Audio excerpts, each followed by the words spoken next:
Good evening. Welcome everyone to the council meeting. In particular, I would like to welcome the cadets who are here this evening. Would my chaplain please open the meeting with a prayer? This also allows time for personal reflection before we start the business of the meeting. Let us pray. Lord, in a time of disharmony, conflict and war, we pray for peace and reconciliation. Peace and reconciliation between nations, and especially we remember the conflict in the Holy Land and in the Ukraine, as well as many other parts of the world which have slipped from the news. We pray for peace and reconciliation in our communities and neighbourhoods. And we pray that this council will be an instrument and example for the promotion of peace and reconciliation in Torbay, helping communities to grow, serve one another, and look out for the vulnerable, the ostracised and the left behind. We ask this in the name of Jesus Christ. Amen. Thank you. Please be seated.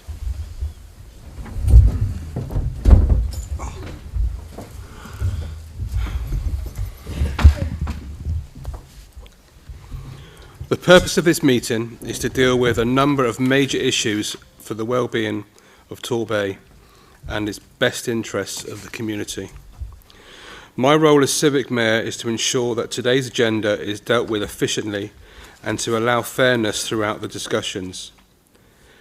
As you are aware, the meeting is governed by strict procedures and standing orders.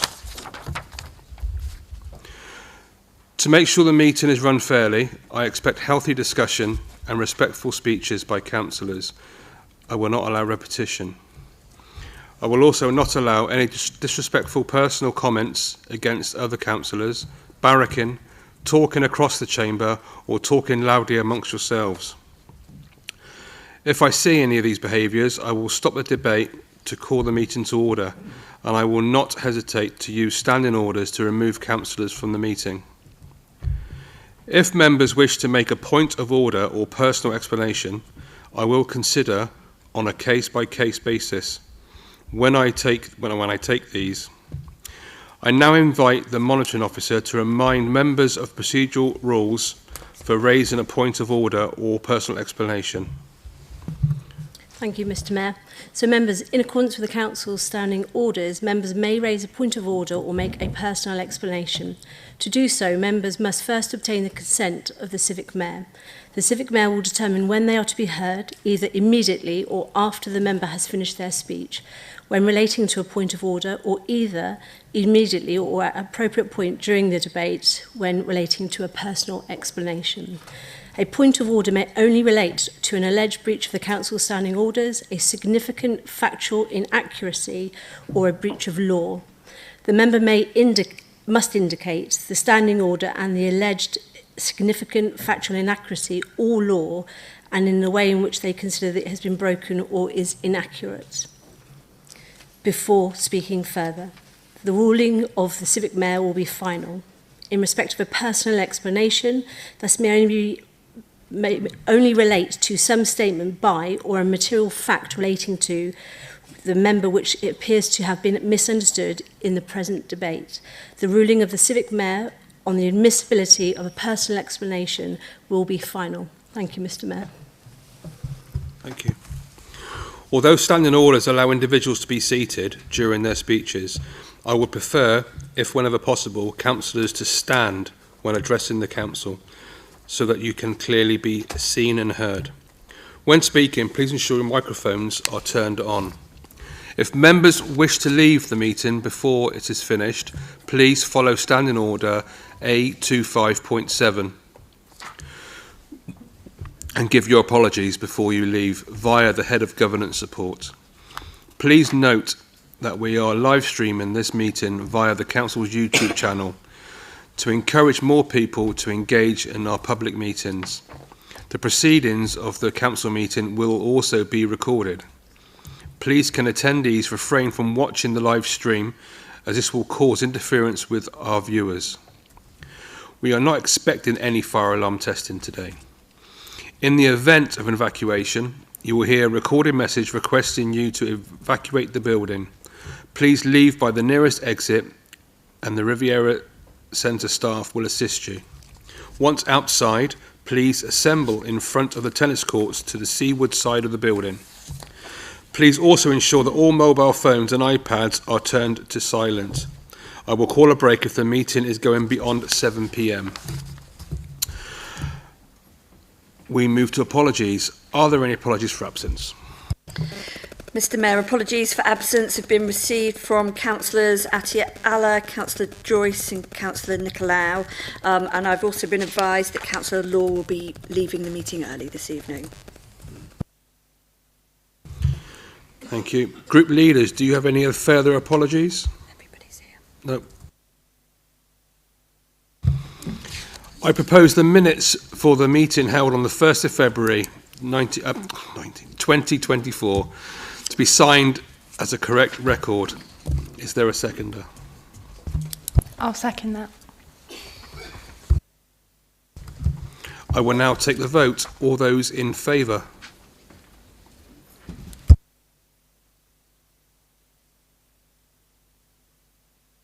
Motion is carried unanimously.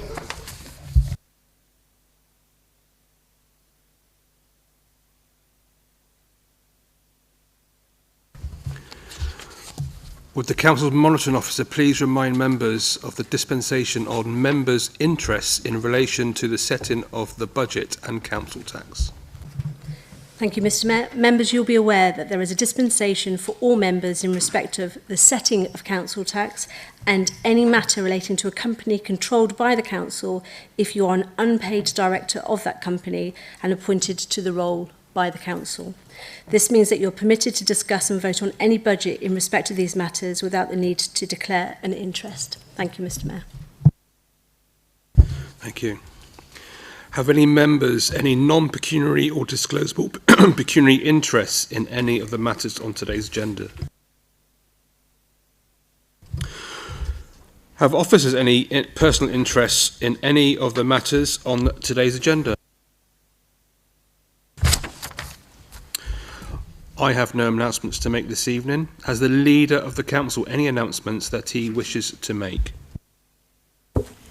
Thank you indeed, Mr Mayor, and I have two announcements. With everyone else today, we learned the sad news of Torquay United Football Club have filed an intention to appoint administrator for the club and the company. Local football at all levels is an important part of our community, and we want to reassure the club and its supporters that we will engage with any interested parties to understand how we might support the ongoing operation of the club. The manager of the club rang me probably about an hour ago to update me with the latest situation, and I think one of the questions that will be keen on the lips of everybody within Torbay is the freehold. The freehold of the club is held by this council. We have long held a position that it remained with the council. Nothing has changed as of that particular point. Our position is still exactly as it was previously. And the second item that I would like to just draw reference to, and that is that we made a decision within the council to go out for devolution consultation. So we are actually in that process now. The devolution consultation started on the 12th of February and it will run through to the 24th of March. There are many opportunities to get involved and come along to one of the sessions to learn a little bit more about devolution. We also now have a live website which is devontorbay.org.uk where a lot more information can be found. Thank you very much indeed. Thank you. I understand the Chief Executive has no announcements she wishes to make.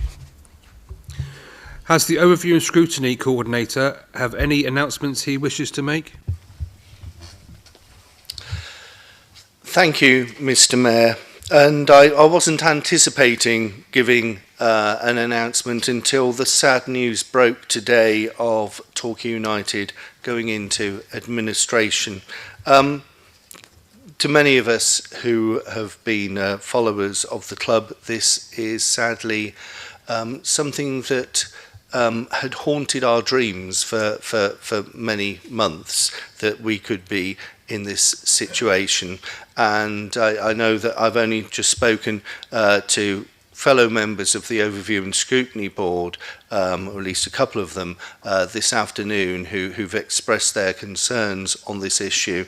And I've reflected with Councillor Cowell that we had raised this previously with officers, that if the club found itself in a challenge, that we must be ready to see how we can stand by and support them. So sadly, it's no surprise. I'll be agendering this as an item for our Overview and Scrutiny Board to see how we're able to assist, but equally, I've received emails from fans and locals this afternoon raising their concerns about the future of Playmore, and clearly, I'm pleased to hear from Councillor Thomas the reassurance, but I'm keen to ensure that football continues to be played there, and it continues to be played there by Torquay United, and we need to stand by the club and their supporters at this difficult time. Thank you. Thank you. I would like to vary the order of business on today's agenda to enable item 7 on the agenda, members' questions, to be considered after item 18, Constitution Amendments, Notice of Motions. We received a question from Mr. John Jackson regarding global heating theory and the Council's estimation of the level of sea and river rises in the future. So that the Council can prepare, please refer to page 10. Mr. Jackson, welcome to the meeting. Would you like to take a seat at the microphone?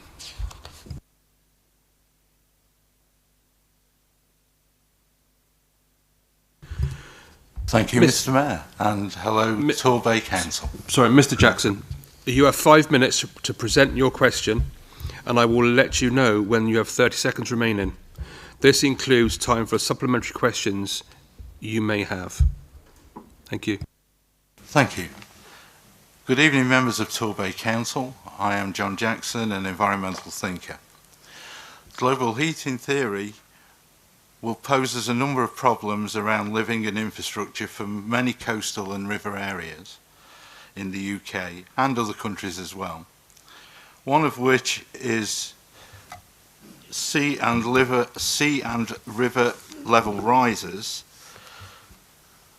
What is Torbay Council's estimate of the average levels that will occur at high tide in 50 and 100 years' time, so that the Council can develop spending and planning within the adequate timeframes to prepare for these events? Thank you, Mr. Jackson. Would the Cabinet Member for Place and Development and Economic Growth, Councillor Chris Lewis, please provide a reply? Thank you very much indeed, Mr. Mayor, and thank you, Mr. Jackson, for coming here and asking the question tonight. Global warming is very important to us in Torbay Council, and very important to the people, in fact, of Torbay, and that's why we have a senior officer, an officer who's been with us for over 30 years, who actually keeps us on our toes on global warming and the rising sea levels and the possibility of flooding. As you probably are aware, in Paynton, we are about to go through planning to have a seawall, which is going to cost in the region of £17 million, which will safeguard Paynton and Preston. We are monitoring the situation at Torquay Harbour, at Torbay and Goodrington, and of course Brixham Harbour. In answer to your question in detail of what the rate will be, we're now in 2024, and in 2074 it will be the higher central 70th percentile, which probably means more to you than it does to me. It will be 439 millimetres. The upper end, the 95th percentile, will be 572 millimetres. And in the year 21-24, I may not be a councillor, Mr. Jackson, at that time, so if you want to ask maybe someone else in that year if my figures are not correct, but in the year 21-24, it is estimated it will be 1,066 millimetres and 1,444 millimetres for the upper end 95th percentile. I hope these figures are of use to you in answer to the question you put before me. Thank you very much indeed. Thank you, Councillor Lewis. Mr. Jackson, you may ask a supplementary question as long as it is relevant to your original question within your 5 minutes. Would you like to ask a supplementary question? You have 4 minutes remaining. Thank you, Mr. Mayor. The councillor's response was very thorough and very encouraging, and I note that you have often placed notices about your plans as you see fit. I think these figures may be a little bit out, and I would suggest that the council possibly think it may be somewhat more by 2050 than the figures that they have. Now, whilst I may be gone as well by the time it occurs, if I can take the liberty, I've produced a set of notes which I could give to the clerk, and the council members may read that and see my reasoning. Even at 1.5 degrees C, it will, we're already seeing some of the atmospheric effects, but it's the average sea temperature, sea surface temperature rises that are the critical factor. There are some solutions. I've put a solution in there. The economic prosperity of Torbay will probably continue in a different way, but the infrastructure, obviously you've got a major road, other bits and pieces, and I think it could be of such a significant amount of money over 50 to 100 years that Torbay would need support and help to redevelop what bits of infrastructure it loses and what bits it can gain.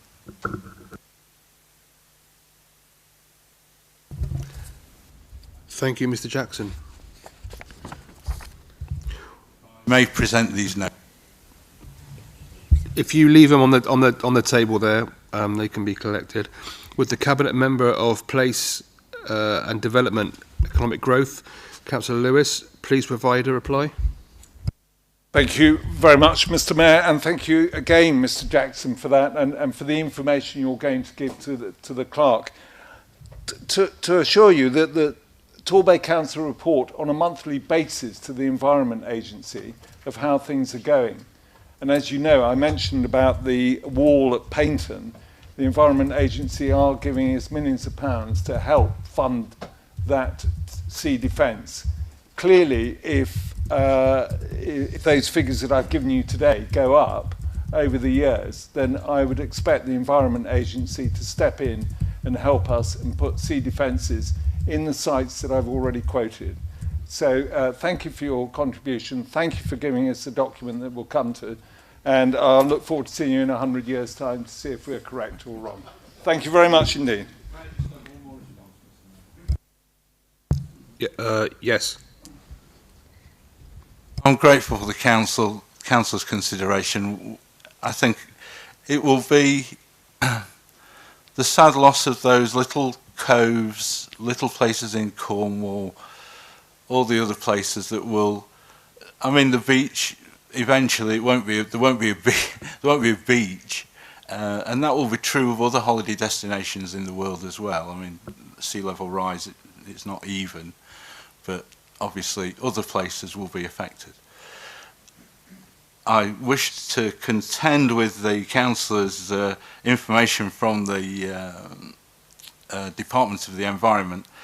in part because just for January we've had some new statistics which are satellite based, and they show not just 0.2 degrees C sea surface temperature rise, a full 1 degree C. And that could dramatically change how the ice melts in the further regions and increase. The rate is already over 2.47 millimetres a year. If that rate goes up to 4 millimetres, if there's a sudden melting that would create an instant half a metre, there are all sorts of scenarios. But the Council does well to connect with the Department of the Environment, although I have a feeling that they are incorrect in some of the figures they are giving at the moment. Thank you very much, Council. I really do wish Devon all the best, a very good holiday season and good revenues and peaceful living for the future. Thank you, Mr. Jackson. Please may you take your seat back in the audience. Thank you.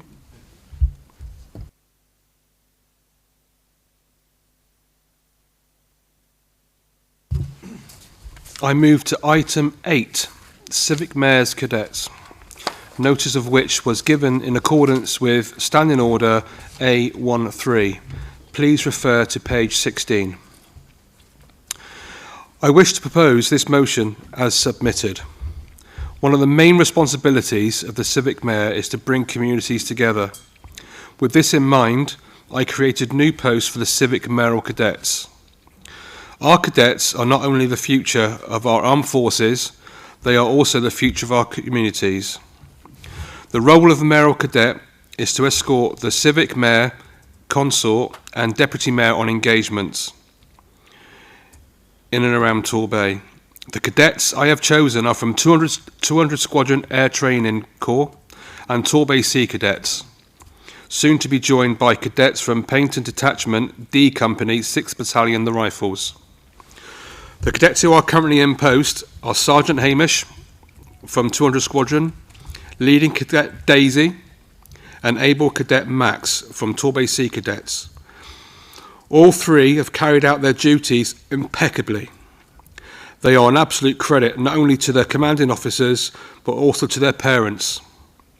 It's a privilege for Chris, myself, and Councillor Stevens to have them by our side. This makes it all the more important to add the role of Mayoral Cadet to the Council's constitution, to enable the younger generation to gain experience not only of working closely with the Civic Mayor and Torbay Council, but to meet others from different walks of life in many different settings. Do I have a seconder? I will second that one. Thank you. I now invite debate. Councillor Long.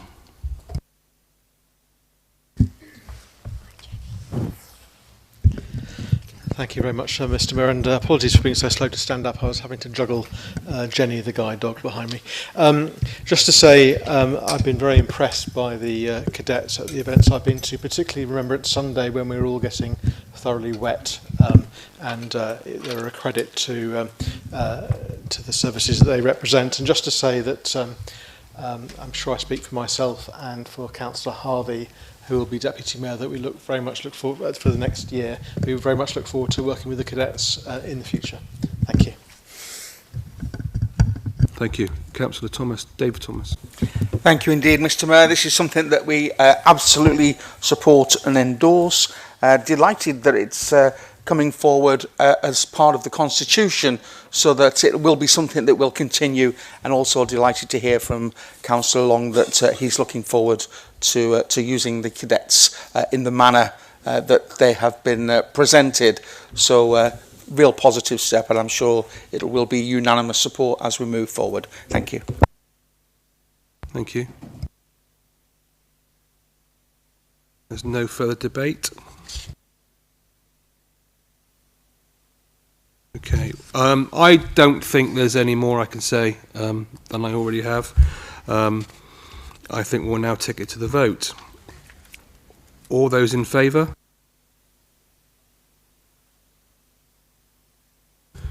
Motion is carried unanimously. Thank you.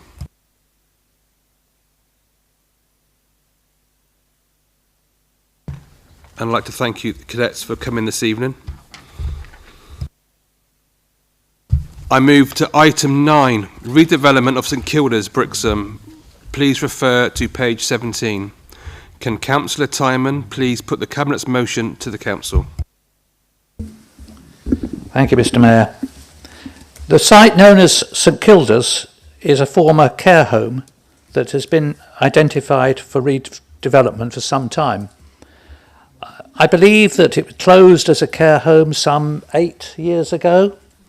And for some time after that, there was a lot of discussion about what could be done to bring this site back into productive use to support the needs of residents in Torbay. It's clearly not been an easy route to get a solution for it, but we appear now to have resolved that, and I'm delighted to be able to put this paper and the Cabinet's recommendations to Council tonight. A detailed business plan has been developed for the scheme, and that's attached to the papers that you have all received as an exempt Appendix 1. The business case examines the key financial detail and procurement considerations for the project, but as mentioned, it is an exempt paper. If anybody wishes to ask questions or raise subjects within that detailed business plan, we would, as a council, need to move into part 2. I did invite any questions in advance of this meeting, received none, so I am hoping that we will be able to avoid that step. However, if there are questions, I would not wish to stifle the ability of anyone to ask such questions. So please ask away if you see fit. So coming down to the scheme that's been before you and was developed by Tor Vista Homes before we took the decision to bring their operations back to within the council. It's received planning permission. So that part of the journey is behind us, and the scheme will deliver 23 flats, specifically for clients aged 55 or over, and they will all be at social rent. The scheme includes areas of communal space, lifts, and parking in a landscape setting, and I think will be a real benefit to residents in Brixham. Brixham residents will have priority to go into this development. That's a requirement under the Brixham Neighbourhood Plan, and a requirement that will be fully adopted within this scheme going forward. It has the benefit not only of providing good residence or good residential accommodation for the people going into it, but this is designed to allow residents to downsize from other affordable housing in Brixham, which will release larger properties to meet our housing need for families in that part of the Torbay. I hope you've all read the details. I won't go through the great length of information that's been provided to you, and I think I'm just willing to now to look at the proposals. The proposal has changed slightly from that originally put forward. It was changed for reasons of providing clarity to you and to us when we considered it in Cabinet, and that you will find on page 17 of the report. If I can just summarise the main points from the recommendation, and that's to improve the inclusion of the full St Kilda scheme, including the addition of demolition of the former care home and the construction of 23 age-restricted flats for social housing in Torbay Council's capital programme. 30 seconds, Councillor Tyman. To increase the capital programme to a total sum of £5,683,164, to include costs already incurred and the costs of demolition and construction, and to approve up to £2,667,058 of prudential borrowing, which will be funded from rent receipts, net of the costs of maintenance and management of the completed scheme. Thank you.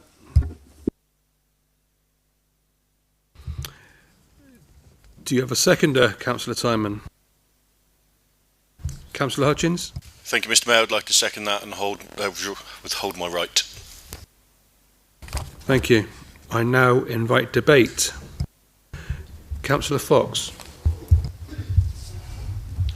Thank you, Mr. Chairman. I think my thunder's been stolen almost completely by Mr. Timon. So, and it remains me to say that we certainly are supportive of this scheme. As Councillor Timon's already mentioned, it's in the neighbourhood plan. It's gone through planning already. It ticks many of the planning and social housing boxes. It's in a sustainable location in central Brixham. It's a brownfield site. And I think the other important point already alluded to is that it's freeing up other properties within Torbay, other social properties which are under-occupied, and enabling those properties to be developed to meet needs more successfully than now. So we provide one important assistance in terms of 23 households of older people actually in the scheme, but it's also going to enable where they've come from to free those up. So I totally support the scheme. Thank you. Thank you, Councillor Fox. Councillor Cowell. Thank you, Mr. Mayor. I'm delighted at long last that this scheme is moving forward and is progressing. It's been on the cards for several years, and the funding solutions were impacted because of the impacts of inflation that we all know that we've experienced on capital programmes. So that building costs that really rocketed made the delivery of this project quite problematic. I think the actual financial package that we're approving tonight is a slight departure from the norm, but I think it's probably going to become more of the norm as we move forward in terms of delivery of capital projects, particularly around delivery of homes. I could repeat exactly what Councillor Timon has also said and Councillor Fox in terms of the ability to free up other homes that could potentially be used to house families. But the key thing is that for the over 55s nominated through Brixham, so it'd be for Brixham people, so they retain their local presence within the community that they've known for many years, probably most of their lives in some of these cases. I think it's the right project, and I can't wait to see it opened, I think, in 2025. Thank you, Mr. Mayor. Thank you, Councillor Cowell. Councillor Tolchard. Thank you, Mr. Mayor. This has been a long time coming, but it's great to see. It's great news all round, but particularly for Brixham residents. It'll allow those people who need to downsize and continue more independent living in more suitable accommodation. And as Councillor Fox and others have said, excuse me, it will free up accommodation for families. But it's marvellous news, and I'm so pleased that it's finally on track. Thank you. Thank you, Councillor Solchard. Councillor Bryant. I would just like to echo Councillor Tolchard's comments just then. I think it's exciting. I think it's wonderful news for Brixham. And it's really exciting. I'm excited about it. Okay, thank you.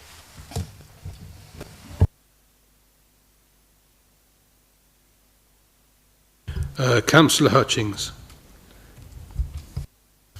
Thank you, Mr. Mayor. Yeah, just what everyone else is saying, really, all the other councillors, it's be a good thing for Brixham. Hopefully we can get a few more around the area. It's definitely needed. So, yeah, all for it. Thank you. Thank you. Councillor Timon. Thank you very much. I think it's actually very opportune that while we're just talking, I've just had an email through from Sam Irvine on the subject to say he's been in discussion this afternoon with Homes England, and we're told that it will be going before their March board for approval. So this is well underway. We're moving as quickly as we can, but I fear you may be a little bit optimistic, Councillor Cowell, in looking for it to be finished in 2025. I think early 2026 is more realistic. It's probably going to be summer before we can start demolition. For various reasons, and it will be about an 18-month build. So you might just be lucky in getting it into 2025, but everything's got to work in the right direction to get there. But thank you for your support, everybody, and I can just hope that it does get that full support, as I'm sure it will, across the chamber. Thank you, Councillor. Thank you, Councillor Timon. We now move to the vote. All those in favour?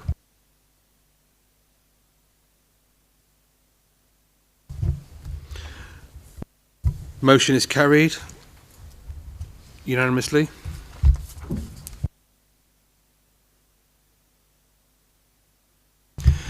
I move to item 10, Revenue and Capital Budget 2024-2025. Please refer to page 49. A revised fees and charges appendix was published on 21st of February 2024. Legislation requires a recorded vote on the budget proposals, and therefore this will happen as a matter of course on tonight's budget items. Can Councillor David Thomas please present the Cabinet's budget proposals? You have 15 minutes. Thank you indeed, Mr. Mayor. So I think really before we start, just setting the scene is really important for Torbay Council at the moment, when all around us we hear conversations of Section 114 and bankruptcy. We're certainly not in that kind of place. And probably that was from 10, 12 years ago when we were in a position where we were looking to hit the buffers, hit the wall. We weren't talking about Section 114 at that time, but it certainly was. And for anybody who doesn't understand local government speak, which is 95% of us, Section 114 is effectively code for bankruptcy. So first and foremost, we are not in that position. Just want to talk a few highlights of the budget. So obviously any council's primary commitment is to our statutory services. This budget sees an additional £3.1 million going into children's services, an additional £4 million going into adult services, £1 million to show our commitment towards Old Way to hopefully make a start on that particular capital project. We've got two brand new projects coming forward, Operation Brighter Bay, 300,000, and Operation Town Centre, again 300,000, where we're combined those together. They look to effectively try to deal with some of the antisocial behaviour within our town centres, look to clean up our town centres. Brighter Bay looks to add some additional grass cutting around the bay, bringing back the road line marking machine back into Torbay, which has been missing of recent years, far too long for all of us really. So that will be coming back. It's going to take, it's a 4-year programme to renew all of the white lines and yellow lines across Torbay. So it's a long slog, but making that start and bringing that machine back is real positive. The budget also sees £1 million going into the event reserves for the next 4 years, with £100,000 being put into the events team, £75,000 for sports, and £100,000 to support the accelerated provision of affordable housing. Just a bit of a flavour of some of the stuff that's embedded within the budget. And I think we have taken a different approach when we were looking at setting the council tax. So we did want to put in the 2% for adult social care, and then we built the rest of the budget up from the ground up. And we didn't start with, well, what's the maximum we can plug in, and let's go for that. We started from the ground up, and it means that we come out with a budget increase of 2.75 plus the 2% for adult social care, a total of 4.75, and not that legal maximum of 4.99%. My view would be that this budget allows us to put some firm foundations for the next 3 years. We know that we have some bumps in the road for the years 2 and years 3, but our work for this year really allows us to be ready for those challenges ahead. Now, there are no savings required to balance this year's budget, but we have identified some savings plans that if these can be brought forward within the year, it will allow us to be in a better place for the start of the next budget. And so they're already included, and you know where the areas that we're going to be looking at over the next 12 months. At this point, I would like to sincerely thank Overview and Scrutiny for the work that they spent on the budget, and all of the Overview and Scrutiny recommendations have been taken into account, and you'll see they are 90% of them, or 95%, inform our final proposals. We have been presented this evening with 2 amendments, and in a continued attempt to work together, I intend to include the 2 amendments. They do not affect our core budget, but we will be, and it is in the papers, we will be accepting the allocation of £250,000 for one-off funding to children's services, and that's to help deliver further changes on a new government programme, Stable Homes Built on Love, and that will be funded from the Comprehensive Spending Reserve. And we are also accepting the setting up of an enterprise development reserve of £100,000 to be funded through a one-off contribution from the Council's Collection Fund Reserve. Drawdown against the reserve will be subject to compliance with specific criteria, with responsibility for setting this criteria delegated to the Director of Pride in Place in consultation with the Cabinet Member for Place, Development and Economic Growth and the group leaders. So they are the 2 amendments that we are accepting and including here. I want to move on, if I may, to talk a little bit about the capital. So we've included in the paperwork is the capital strategy and capital investment plan.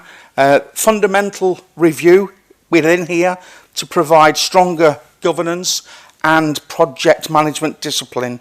That capital investment plan, it is ambitious, but you may say, well, that's not all of the money that council has available to it. So the capital investment plan shows what we're looking to deliver in the upcoming year, 24-25. It's £25 million of capital work programmed for the next year, including town deal, future high streets, flood defences, schools and housing. I think it's probably worth noting, members should note, that the capital plan is likely to undergo more dynamic changes as the year goes on, and if we're able to add more of the schemes in there, that will hopefully move up a little bit.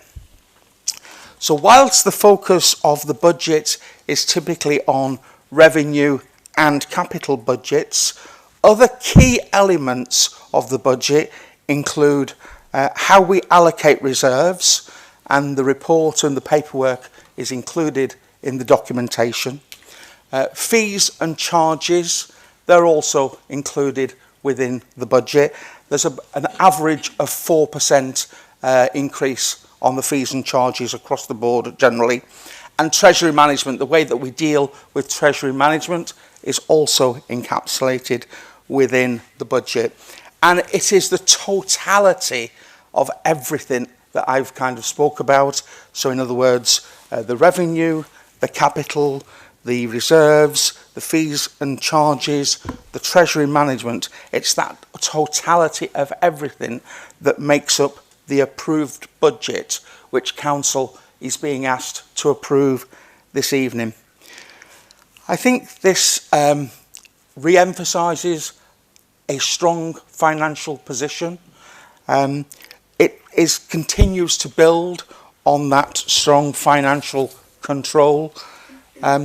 It's about putting those building blocks in place to give us some security, some certainty about the difficulties that we know that we've got coming over the hill in, as I say, just a year away. And I'll probably won't take all the time. Happy to leave it there and look forward to hopefully unanimous support. I think it's been a very interesting budget position and hopefully in this continued vein of working together, accepting the amendments as we have done, it'll hopefully be able to move the council forward. Thank you. Thank you, Councillor David Thomas. Do you have a seconder? Yes. Yes, thank you, Mr. Mayor. I rise to second the budget and reserve my rights. Thank you, Councillor Timon.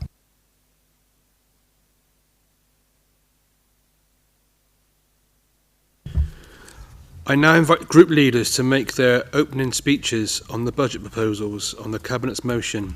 You have 15 minutes. Councillor Steve Darling. Thank you, Mr. Mayor. And I didn't plan to take the full 15 minutes up, and I think I'm even less likely as I've suffered a small IT failure regarding my notes. So, I'd first of all like to start off by thanking those who participated, both the officers and members, with the priority and resources meetings. They were very productive and fruitful, as has been alluded to already. I think, like the leader of the council has already spoken of, it's important that we see the context of where we are as a local authority. And I'd like to go back a little bit in history and just reflect what we've lost under austerity, which is in excess of £750 million of monies from central government. So whilst, and to be fair, Councillor Thomas didn't allude to these, there are bags of cash, tens of millions heading our way as a local authority from central government. It demonstrates that those pots of cash remain just crumbs off the table compared to the austerity that we, as many other local authorities, have suffered. I would also like to suggest that it isn't a 12-year programme that we've got this over the line.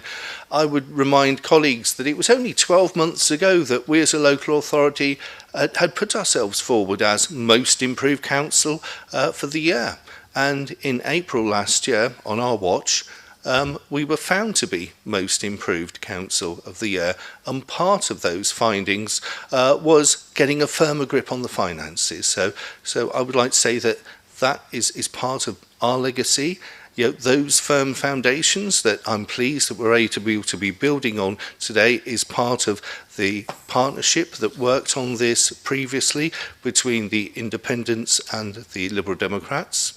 And I think it's also important that it was only in the last few weeks that I had an LGA officer reminding me that that in 2016 Torbay Council was seen under a Conservative elected mayor as a basket case, and I'm pleased that we are now in a much better place than we have been.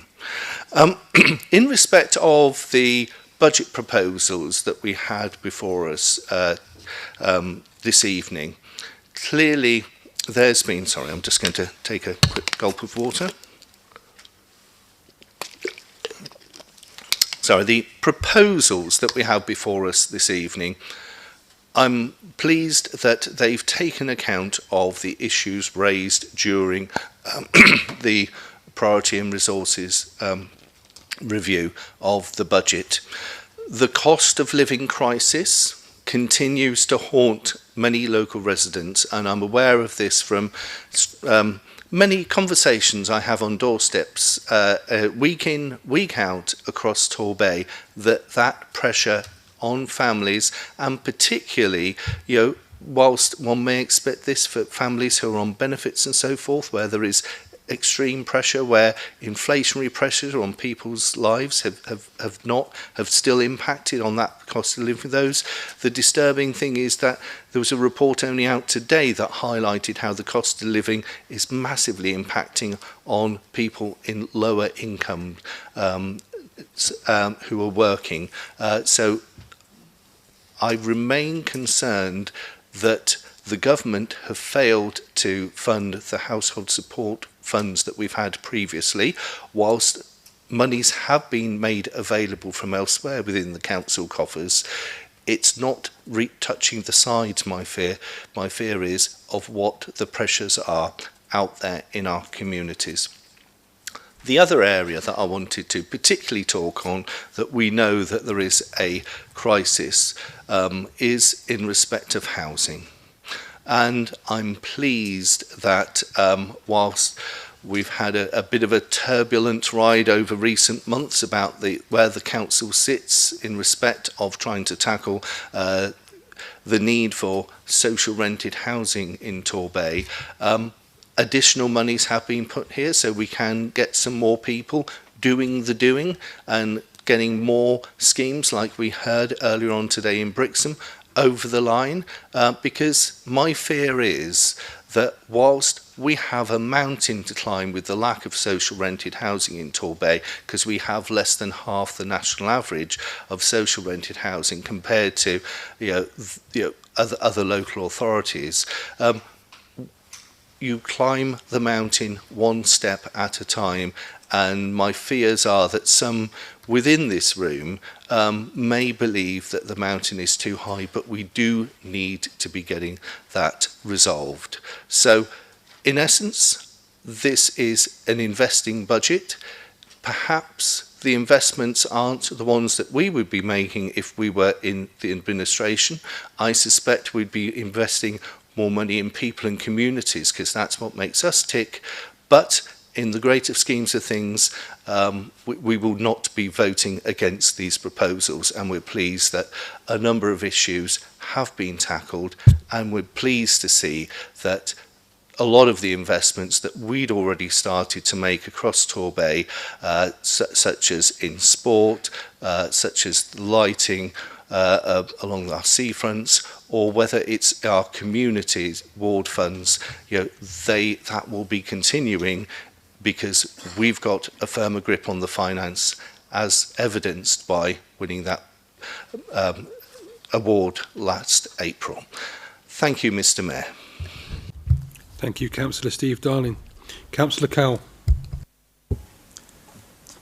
Thank you, Mr. Mayor. And I think it's reflects the fact that Councillor Darling and myself worked together really closely for 4 years on many of the issues and policies and finances in Torbay, that Councillor Darling has said much of what I was going to say. So you'll be relieved to know that I'm unlikely to be taking my 15 minutes. I'd like to reiterate my thanks to colleagues and officers for the work that they've done on the budget. It's a torrid process, particularly in chastened times, but I think the work of the Priority and Resources panel was extremely positive and also appreciative of the feedback from members of the public in the consultation. And of course, this budget, like the 4 that I was involved with developing in the previous administration, is set against a backdrop of a desperately low level of funding from central government for local services. And Councillor Darling alluded to the 750 million. I actually think it's probably approaching nearer £1 billion that Torbay has lost since 2010-11. Our government grant this year is 8.2 million compared to what it was originally, circa 90 million. And I know that the funding criteria have been tweaked to try and disguise those levels of cuts from central government. And also, in addition, we also have a government and a Prime Minister in Downing Street who is in denial about the crisis that we're facing in adult social care. And we are not seeing the solutions coming through from central government to address that crisis. And indeed, what is happening is they're passing the buck down to local authorities by allowing us to take the 2% adult social care precept. That is just smoke and mirrors and kicking the can down the road. You know, until the government starts really funding that crisis. And I'm proud of what we do in Torbay around adult social care. I think the work that we do as an authority in term and in partnership, is particularly with the efforts from our community and people like the community builders, which I'm glad to see are being retained this year, is essential in trying to reduce and minimise the costs on that adult social care budget. Similarly, the argument is about children's services when we're facing extremely high costs of placements. And the inflation and the supply and demand economy, without any sensible caps on the levels that providers can charge, then we are subjected to really high costs of especially specialist and high demand children's placements. And I think, just a note of caution, I wouldn't actually use the term 3.1 million investment in children's services, because that is just actually keeping up with the pace of inflation and those cost pressures that we see within that particular service.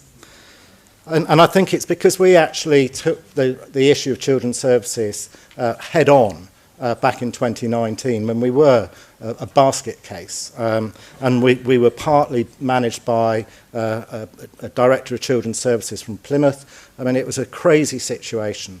But I'm delighted that, you know, through those huge efforts of our staff and of the cabinet member at the time, Councillor Law, supported by Councillor Bye, I'm not churlish to recognise that it was cross-party, that we have managed to turn children's services around and keep a lid on those cost pressures within children's services. Otherwise, we would be facing those situations of a 114, like many other local authorities. In fact, I think the LGA saying that 1 in 5 councils that are responsible for social services are in fear of going bankrupt in the next couple of years.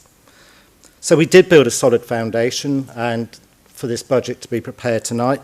I'm pleased that the recommendations of priority and resources have been adopted. I'm pleased that the 2 amendments have been incorporated as well. It does mean that we're not going to have a bun fight tonight, which I think we're all relieved about. And we may get home by 7:30. And I think I would echo the comments from Councillor Darling that the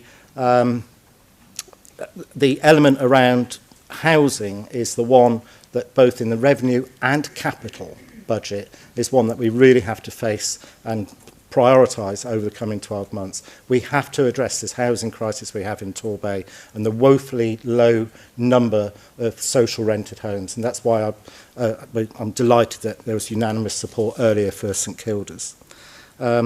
So I particularly welcome, because I always bang on about it, the investment in sport. I'm glad that we're maintaining that 75,000, because as a member of Sport Torbay, I see the work that organisation does, and the difference it makes to individuals and small sports clubs is immeasurable.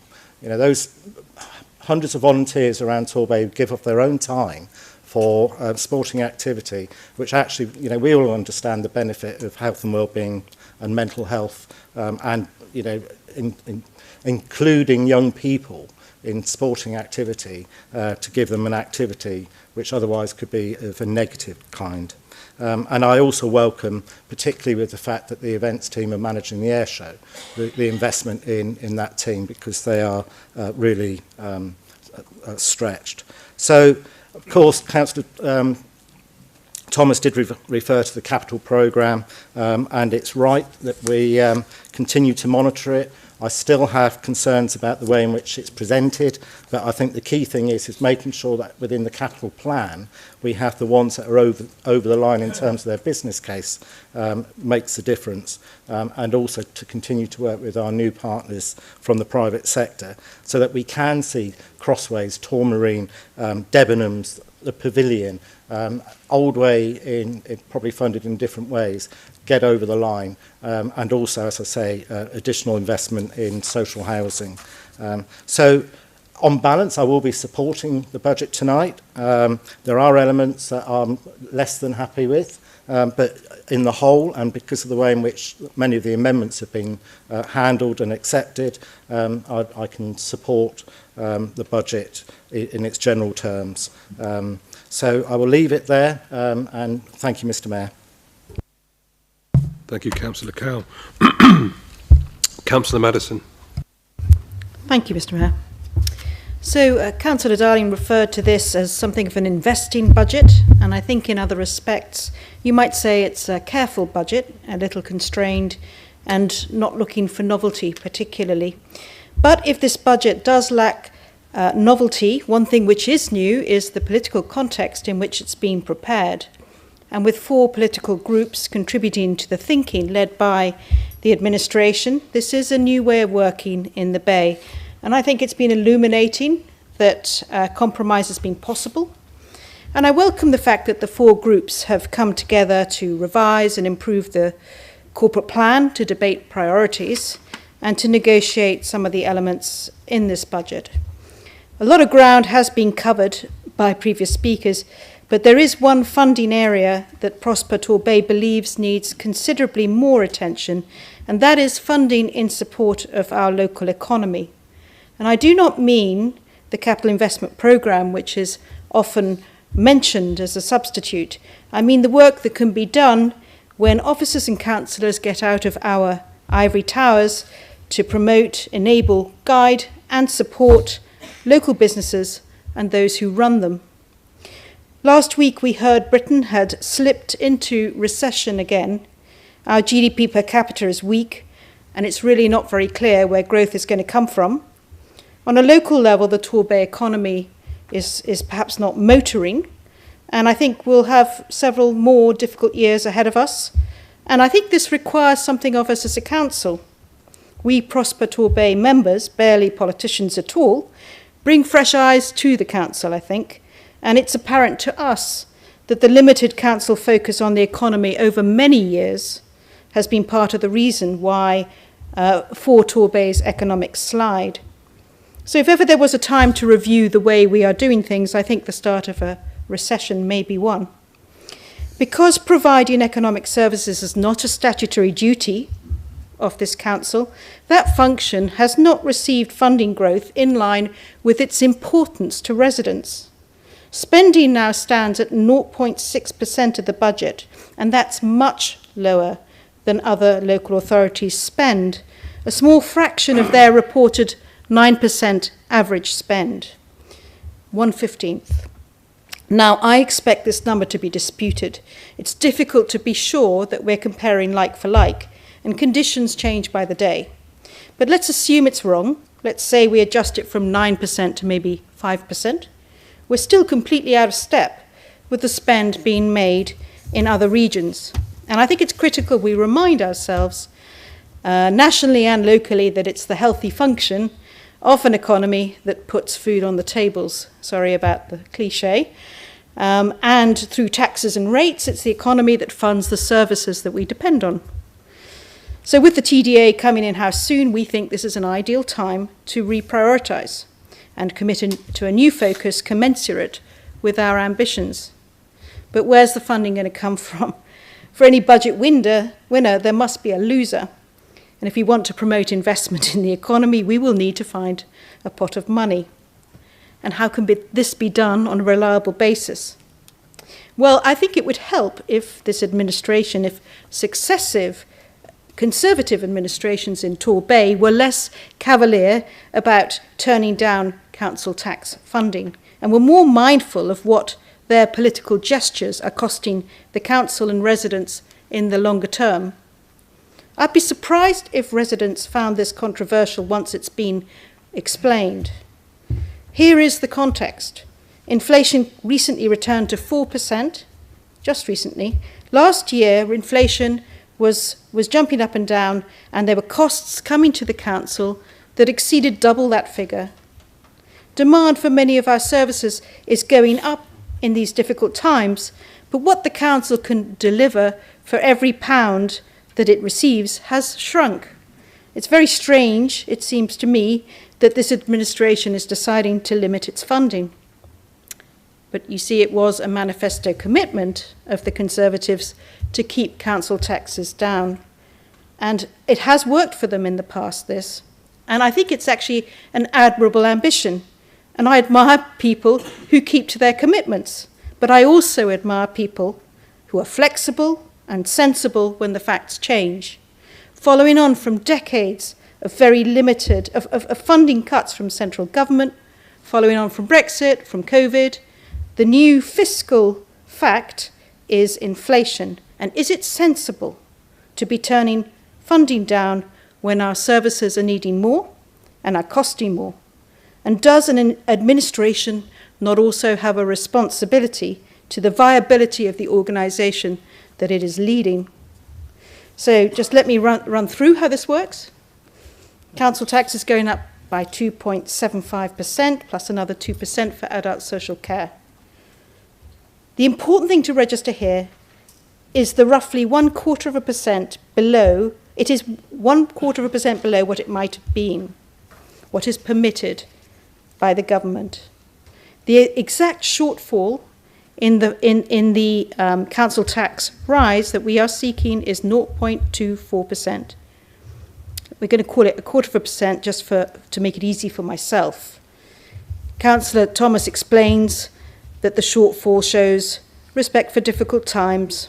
And yes, that decision saves 6p a week for a Band B household. We're all watching pennies at this time, all of us.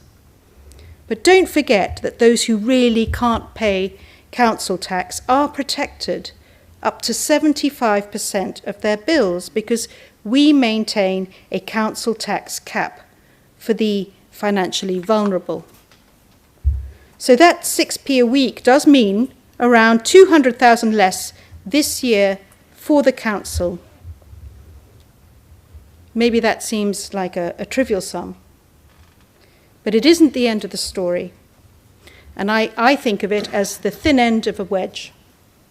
Let's say the administration wants you to love them again next year and decides to do the same thing, keeping that rise 1/4% short of the cap. This is something the Conservatives have done before, keeping the council tax short of the cap. And let's say every administration does this over a period of 10 years. Please love us and we'll save you 6p a week. Because of that compounding, because of the compounding effect of this decision, that compounded yearly shortfall will in 10 years be equivalent to £13 million. What I mean is that £13 million less will be available in 10 years to the council for spending in that future budget on services. So it's a habit. It's a habit I have very little time for. At the budget meeting just last year, when the Liberal Democrat and Independent coalition were in control of the council, Councillor Thomas tabled an amendment asking to keep council tax, council tax rise 1.5% below the cap. Not 1/4%, but 1.5%. And you can work out for yourselves how many millions of pounds, tens of millions, this would have denied the council. It is, I feel, something of a gimmick. Up and down the country, political groups, for political reasons, are making the same costly political gestures, contributing to the ongoing impoverishment of their councils. Each Band B household saves £3.31 this year, but it impoverishes our council. It actively contributes to the deterioration of the fabric of our bay because our baseline revenue doesn't increase as it should. So, Prosper Torbay does not have a political stance in this, but it's common sense, it seems to us, that if over years, in a trend of repeated government cuts, our administrations choose to buy love this way, by chipping away at the funding base which pays for your bin collections, for your roads and green spaces, for housing, for children's services, we in the Bay will all be the poorer for it in the long run. So I urge the administration, please, not to propose this again next year, because I'm certain that Torbay residents do not want what this sort of gesture is going to cost them. And if that 0.25% really is surplus, why not let's direct it into our economic services? And can we please work on a cross-party resolution to increase by 0.25% over inflation annually our funding for the promotion, enabling, guiding and supporting of our local businesses for the economic well-being of all residents. Thank you, Mr. Mayor. Thank you, Councillor Madison.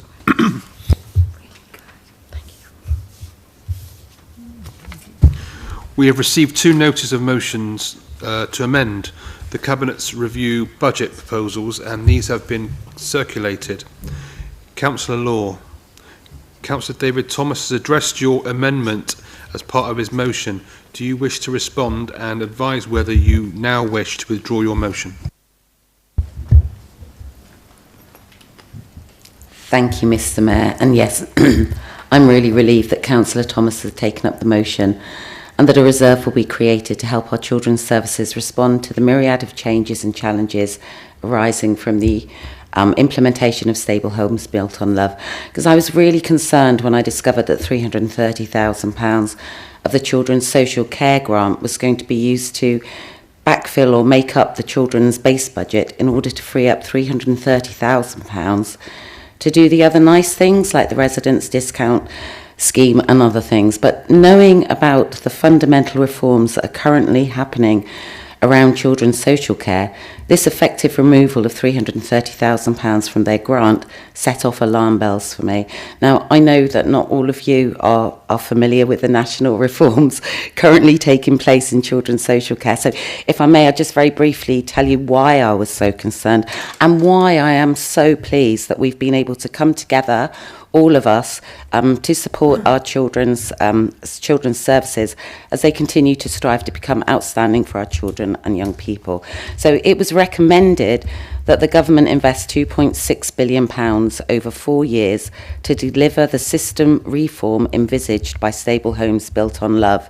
However, thus far, only £200 million over 2 years has been announced.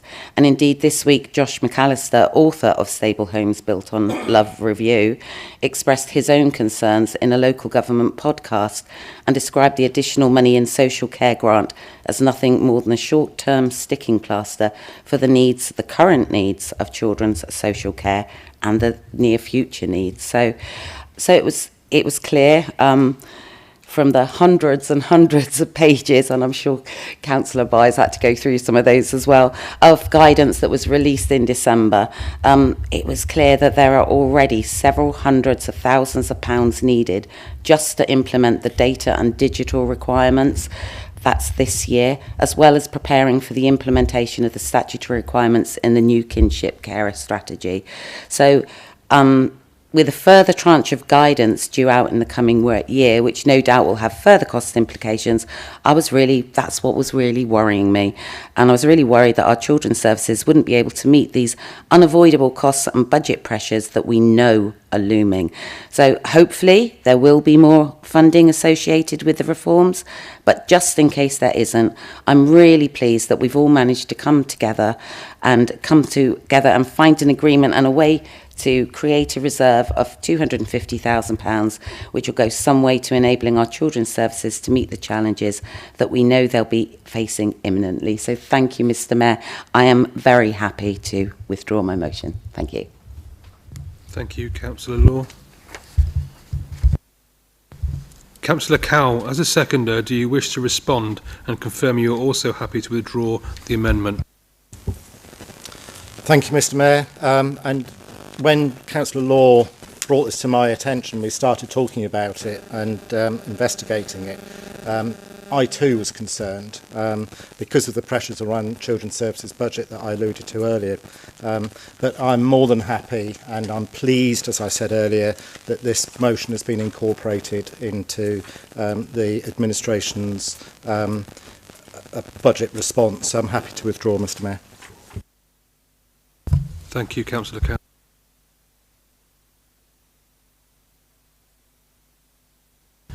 Councillor Madison. Councillor David Thomas has addressed your amendment as part of his motion. Do you wish to respond and advise whether you wish to withdraw your motion? Thank you, Mr. Mayor. I'm delighted that the amendment for an enterprise reserve fund has been adopted by this administration, and I'm very happy to drop my motion. I really hope this is just one step of many. Thank you very much. Thank you, Councillor Madison. Councillor Cowell, as seconder, do you wish to respond and confirm you are also happy to withdraw the amendment? Thank you, Mr. Mayor. Just to confirm, I'm happy to withdraw. Thank you. I now open debate on Councillor David Thomas's original motion.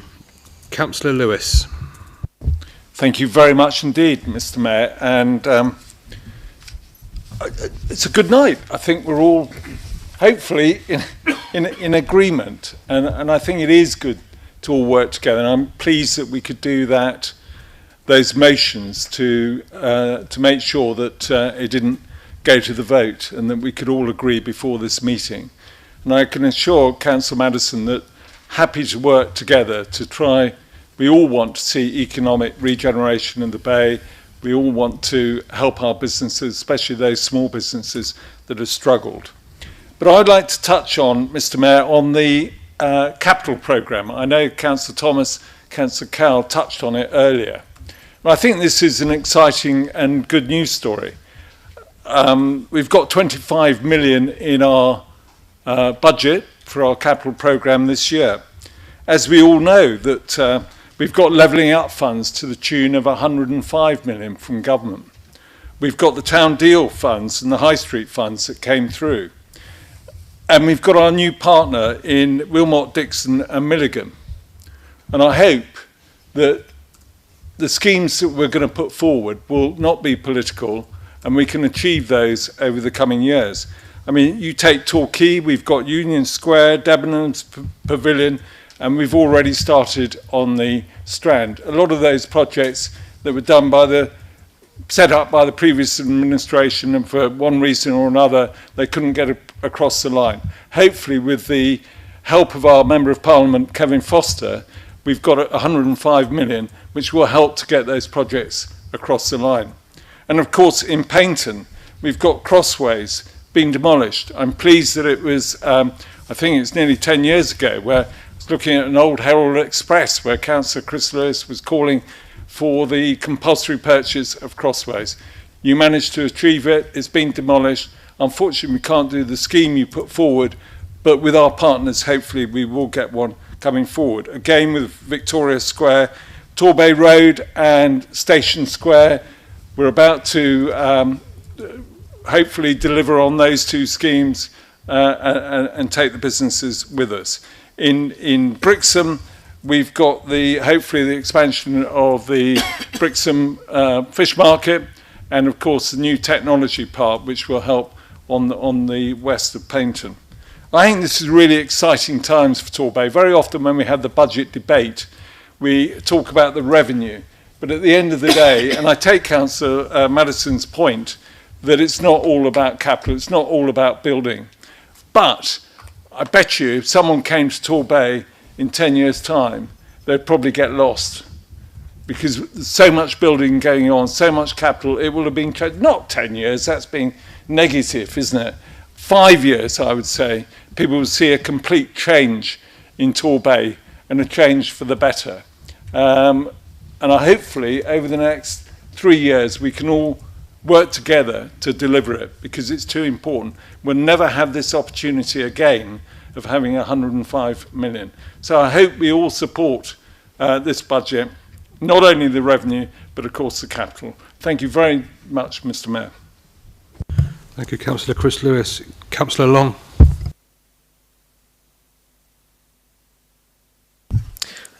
Thank you, Mr. Mayor. I just wanted to make one political point, which of course I'll be constrained from doing after May.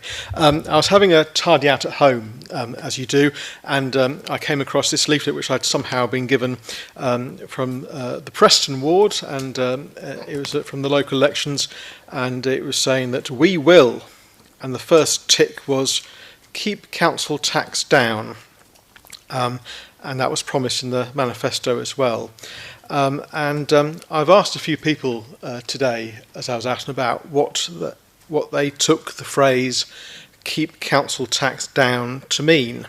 And to a person, they all said a reduction in council tax was the phrase that kept being said to me. And obviously residents who voted Conservative on the basis of the promise in this leaflet that council tax would be kept down are going to be very disappointed when they realise that what the local Conservatives meant was they were going to increase the council tax within a whisker of the maximum allowed amount. And I'm sure they'll be very relieved to have heard from Councillor Madison that they won't be paying an extra 6p a week. I'm sure they'll be dancing in the streets about that. And of course, on top of the Torbay Conservative 4.75% rise, we have the Conservative Police and Crime Commissioner council tax rise of 4.99%, and the Conservative-run Devon and Somerset Fire Authority 2.99% rise. Of course, what this leaflet should have said was keeping council tax rising, or indeed, perhaps I can suggest the next time limiting council tax rise would have been a better phrase. Otherwise, residents are going to be incredibly disappointed when they receive their council tax bills in April. Thank you. Thank you, Councillor Long. Councillor Boy. Mr. Mayor, it's all going so well, isn't it, until we start talking about the council tax rise. And I have to say, Councillor Long, your point about the council tax rise and your choice of words was my choice of words for the final drafting of the Conservative manifesto. But I wasn't invited to that final drafting evening. Our candidate for Shippey was invited along on that evening, so I'm now totally confused. We're being attacked because we haven't put it up by the most amount, and thank you to Councillor Madison for publicising this so successfully that we're not putting it up the maximum amount. And then Councillor Long, yes, indeed, if I'd written the manifesto, but it would have been rather boring, wouldn't it? I couldn't think of a snappy way of putting, we're going to put it up, but we're not going to put it up as much as we could do. But let's celebrate that council tax in Torbay is actually, as I understand it, the lowest in the far southwest. And amongst the lowest, I think Plymouth may be a wisp below, but we're Plymouth and ourselves. And that actually leaves more money in people's pockets to spend on businesses and to spend in the town, and that supports our economy. So there we go. What I wanted to say was thank you so much for members for voting the extra money in the reserve from the comprehensive spending reserve for children's services with a special reserve as we embrace the changes of proposed by the government coming in. The programme in December was announced in December, the Stable Homes Built on Love.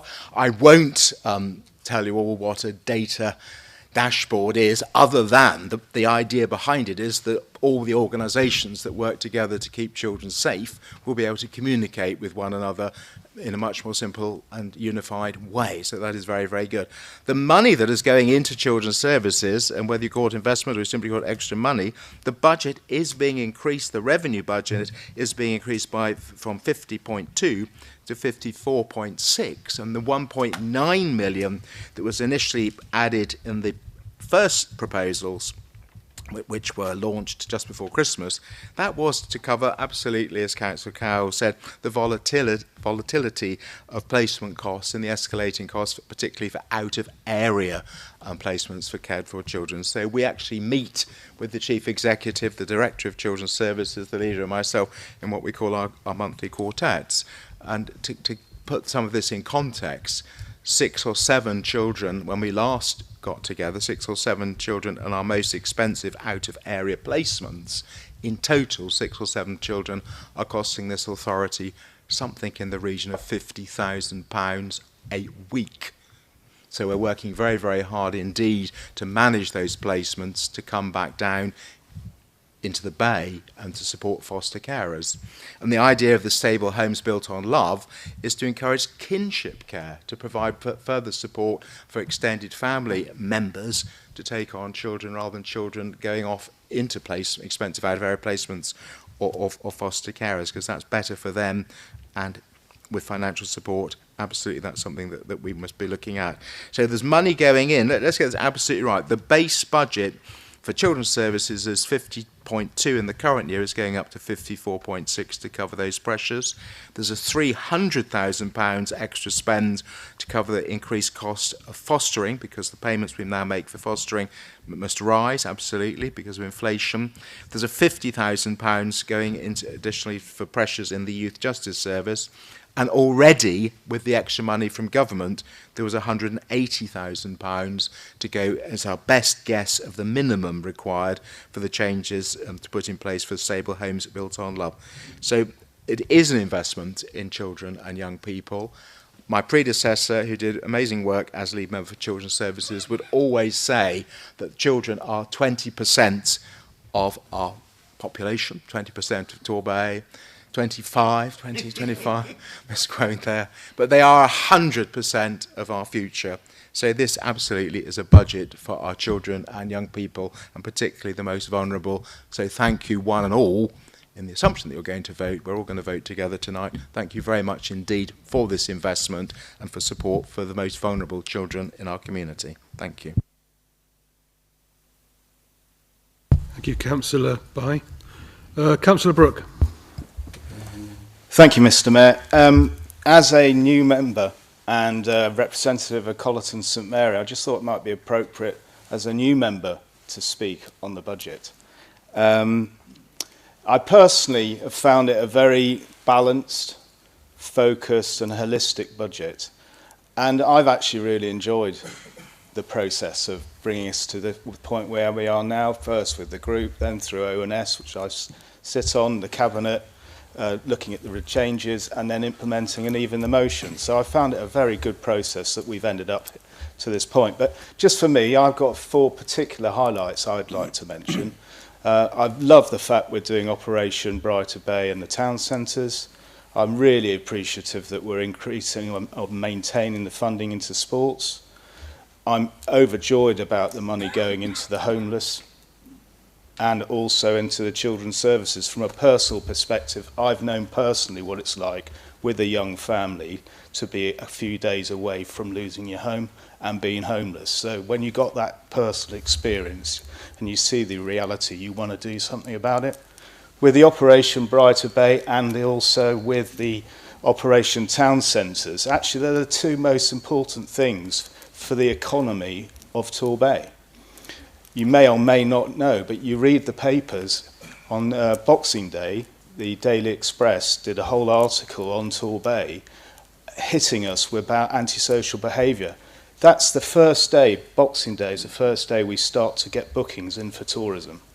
So the day that the English Riviera, big companies advertising the English Riviera as a glorious place to come, it's the same day that we combat negative press. And Sky News also covered one on the 3rd of January on not only antisocial behaviour but maintenance. So those 2 operations alone are so urgently needed in Torbay to protect, not just give pride for the residents in Colleton St Mary, for example, but also in protecting our bedrock industry, which is tourism. Tourism alone brings £500 million to the Torbay economy. And imagine just a 20% downturn, what that could do to the bay.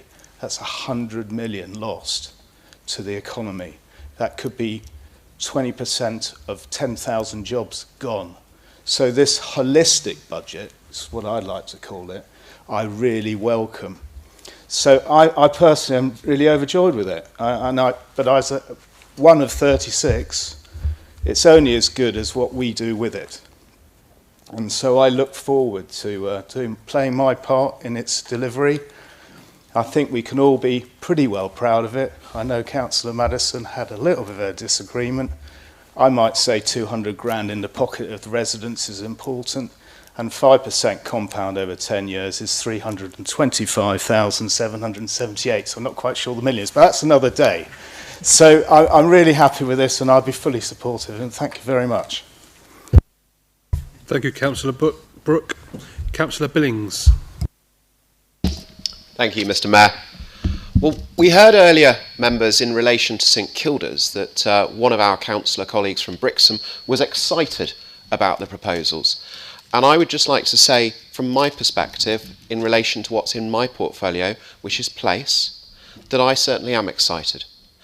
Because what we've got in the combination of, and Councillor Brooke, thank you for introducing this topic, what we've got in Brighter Bay is we've got the opportunity to move to more frequent grass cuttings on the important roads that bring people into Torbay and the important roads that our residents and our visitors see around. We've got the ambition to move towards where you've got forward visibility of those grass cuttings through the website. We've got the doubling of capacity to create in the team that currently take the weeds out to create weed-free curbsides. We've got the repainting over the next 4 years of all of our highways lines. Now, in my position, you see continually that's an issue where we've got either there are safety issues because the line's not there and it comes up of issues that our residents are raising, or it's enforcement issues that we simply can't ticket vehicles because the yellow lines aren't properly painted. So that's really much needed. And also, finally, if we're talking about equality and parity in the Bay, we'll be providing for the people of Brixham and Brixham Town Centre what we currently provide for Paignton and Torquay. Because historically we've never provided parity in the way we've treated the 3 town centres, and that's something that I don't think's right. And so I'm pleased that by hopefully putting in all of this funding together, we've been able to address that, really to tackle those issues to try to make our Bay look as good as it should do. Is there more we can do? There probably is, but let's see where that gets us to. Then in terms of how it feels when you're in this nicer looking place, we've got an extra 300,000 going into increasing our enforcement capacity so we can tackle antisocial behaviour and help vulnerable people. And I really do hope that those 2 areas are ones that we can really see some benefit when we have similar budget discussions in another 12 months' time. We can look back and think, well, actually, was that money well spent? I really do hope that we can agree that it was, and hopefully look to put even more money behind that. Councillor Madison, I was very interested by what you were saying earlier. You and I might have to have a slight disagreement about that, but I'd be interested in exploring that in just the same way on a collaborative basis we've been able to accept the amendments outside of this. I'm conscious if I was to look to the audience, we've got Gordon Oliver, who was a previous elected mayor of this council, who I believe for 4 or 5 years campaigned on the basis of freezing council tax. And equally, if I was to look on the House of Commons library in relation to where you trigger a referendum, which is at 5%, the language that the House of Commons library uses of a council tax rises of 5% or more is excessive. So I'm not quite convinced that being at 5% is necessarily right. I note that our residents previously, because they returned a previous elected mayor based off that campaign, they felt strongly that council taxes shouldn't rise by the maximum amount. And I also think that if you are in principle looking to increase council tax, so as a way of bringing in revenues for much needed projects, then I wouldn't necessarily have said that we should stop at 5%. We should have that open discussion with residents and say, well, actually, there might be a reason going beyond 5%, if I understand what you're saying correctly. It should go beyond 5%, it should be 6 or 7, and we should put that to them in a referendum where they can tell us clearly what their views are. So I think that's a discussion for a different time perhaps, and I'd be interested to explore that with you. I'm not sure I'm on the same page, but it'd be interested to see how the thinking could explore. But hopefully, members, I really would support what we've got in this budget in a whole, and recognise how positive it is that we've been able to have a discussion focusing on one relatively small component of the thing as a whole and stepping back. I would hope there's clear consensus that we've got something here that's very good, and if we can not throw out the good in pursuit of the perfect, I think that would be a really positive thing. And I would certainly say, in relation to my portfolio's areas, that this is really much needed. So thank you, Mr. Mayor. Thank you, Councillor Billings. If there's no further debate, we shall return to Councillor Timon, who reserved his right. Thank you, Mr. Mayor. I made a lot of notes of the things to comment on, and many of my colleagues, I think, have dealt with some of those issues. I think the one thing I would like to pick up is comments made by Councillor Cowell regarding children's services and the arrangement with Plymouth. Just to say, I remember sitting down in the Plymouth Council offices along with a former chief executive and a former director of children's services, listening to the plans that were being foisted upon us, and we all three were saying how daft they were, asking the questions of how that could possibly work in our favour, getting no satisfactory answers, and just being forced into doing it nevertheless. I think that we certainly had problems internally in the way that children's services were managed at the time, but the suggested solutions certainly did us no favours whatsoever. So I'm delighted that we got out of that situation. I think that was a fundamental move in getting us to a position where we could have the opportunity to make the progress that indeed has been made.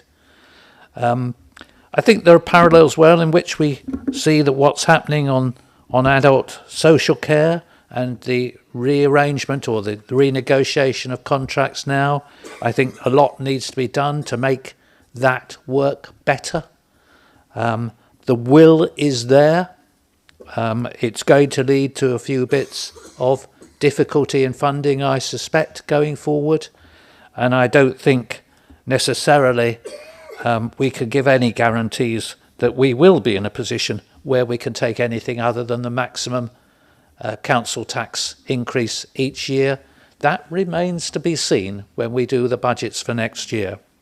The opportunity was clearly there this year to produce a balanced budget, create a lot of the things that were wanted to move forward, and some of those are certainly, I think, putting in many of the steps needed to support the economy in initiatives like Brighter Bay rather than direct initiatives. But I would just like to say that I think that as a council we do a lot to support the economy. A lot of that is hidden within the activities within the TDA, in supporting through innovation centres, supporting in areas of skills, etc. I suspect if you put it all together, you come out with a bigger figure than was being suggested.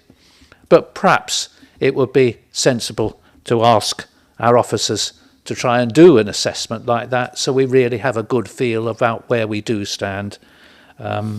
So I think that would be a worthwhile exercise to try and put that together in terms of quantum, and we will do that and take that into account when we look to forward planning. But I think, as been said, I think the majority of the budget is sound. I think it takes us forward. I'm pleased that we have done what we've been able to do now, but it is the first budget from this administration. We know, further to go, further to develop, and further ways of supporting our residents, and we will be hoping to do that in future years. But I think this is a good first step, a good situation presented to us in the financial stability of the council, no doubt, but we've been able to use that, I think, in productive ways going forward. And yes, as been said, different people, even within this side of the chamber, might have somewhat different priorities. In the other side of the chamber, yes, you'd have somewhat different priorities, but the the vast majority of what's in this budget, I think we can all support in common about helping support in one way or another the residents in Torbay. So I hope it will get support across the chamber. Thank you, Councillor Tyman. Councillor David Thomas, would you wish to reply? Thank you very much indeed, Mr. Mayor. Number of notes to pick up on, but I'd like to thank everybody for their general positivity on the budget. As I said at the start, really, there are a number of authorities around the country. One authority last week putting through a council tax increase in excess of 20%. Other councils needing to put budgets through in excess of 10%, but not having the authority, so effectively putting through legal maximum but having huge gaps.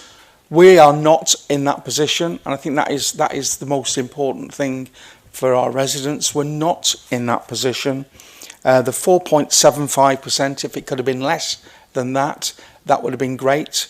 However, you know, as I say, we started at the bottom, we worked our way up. I don't want to take the whole 5 minutes because we've got a lengthy agenda in front of us. My one standout comment that I think is probably worth picking up on, and I've made a diary note for 3 years' time, and that's to catch up with Councillor Long to help me put together any manifesto commitments for 3 years' time. Thank you for that offer. Cheers. Thank you, Councillor Thomas.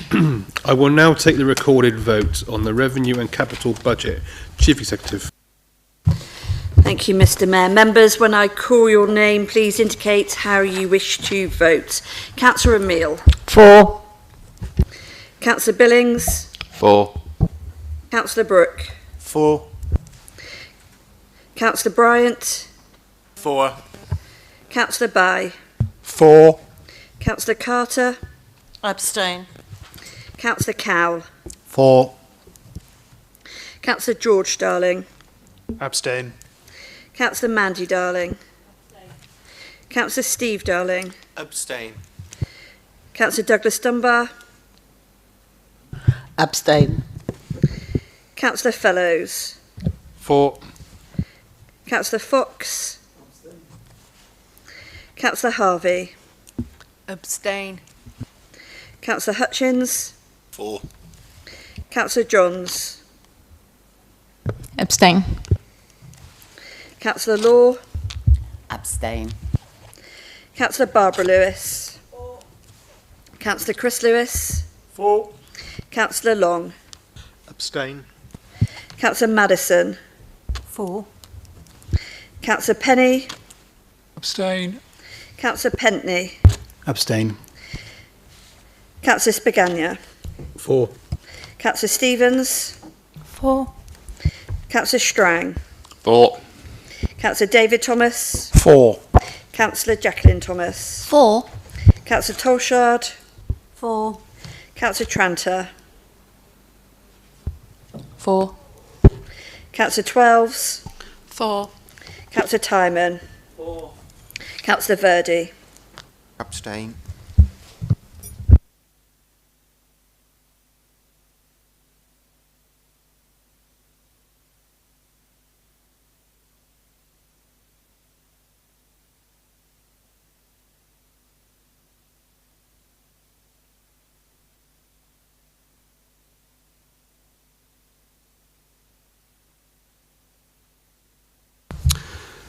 On the recorded vote for Revenue and Capital Budget, the votes for are 20, the votes to abstain are 13.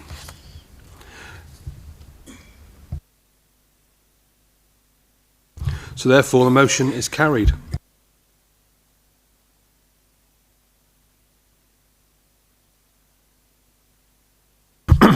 I move to item 11.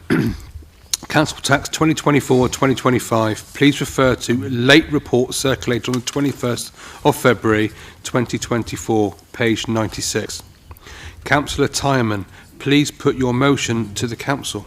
Thank you, Mr. Mayor, and I'll try and be short on this one. The Council Tax report for 2024-25 is largely a technical document that is setting out the basis on which the calculations have been made to create the council tax figures that will be sent out to our residents and collected by the council over the next year. As I said, it's largely technical. It amalgamates the charges from Torbay Council, the Police and Crime Commissioner, Devon and Somerset Fire and Rescue Authority, and for residents in Brixham, the precept from the Brixham Town Council. I don't intend to spend time going through all of this in detail, just to say it's in front of you. The recommendations are that the council notes and approves the council tax basis as itemised from 3.1 down to 3.7 in the report. That's on pages 96 and 97. That is all I need to say. Thank you, Councillor Timon. Do you have a seconder? Yes, he does. I'm happy to second and reserve my right. Thank you. Thank you, Councillor Brooke. I now invite debate.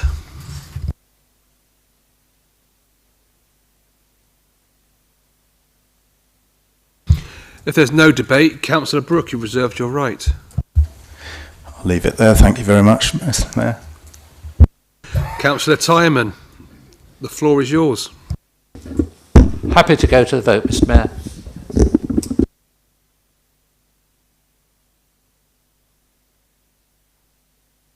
I will now move to the recorded vote, which will be recorded. Obviously. Chief Executive.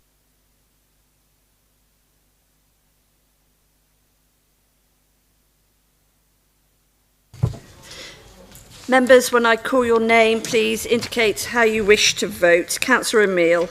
For. Councillor Billings. For. Councillor Brooke. For. Councillor Bryant. For. Councillor Bye. For. Councillor Carter. Abstain. Councillor Cowell. For. Councillor George Darling. Abstain. Councillor Mandy Darling. Councillor Steve Darling. Abstain. Councillor Douglas Dunbar's just left the meeting. Councillor Fellows. For. Councillor Fox. Abstain. Councillor Harvey. Abstain. Councillor Hutchins. For. Councillor Johns. Abstain. Councillor Laws just left the meeting. Councillor Barbara Lewis. Councillor Chris Lewis. For. Councillor Long. Abstain. Councillor Madison. Abstain. Councillor Penny. Abstain. Councillor Pentney. Abstain. Councillor Spigania. For. Councillor Stevens. For. Councillor Strang. For. Councillor David Thomas. For. Councillor Jacqueline Thomas. For. Councillor Tolshard. For. Councillor Tranter. For. Councillor Twelves. For. Councillor Timon. For. Councillor Verdi. Abstain.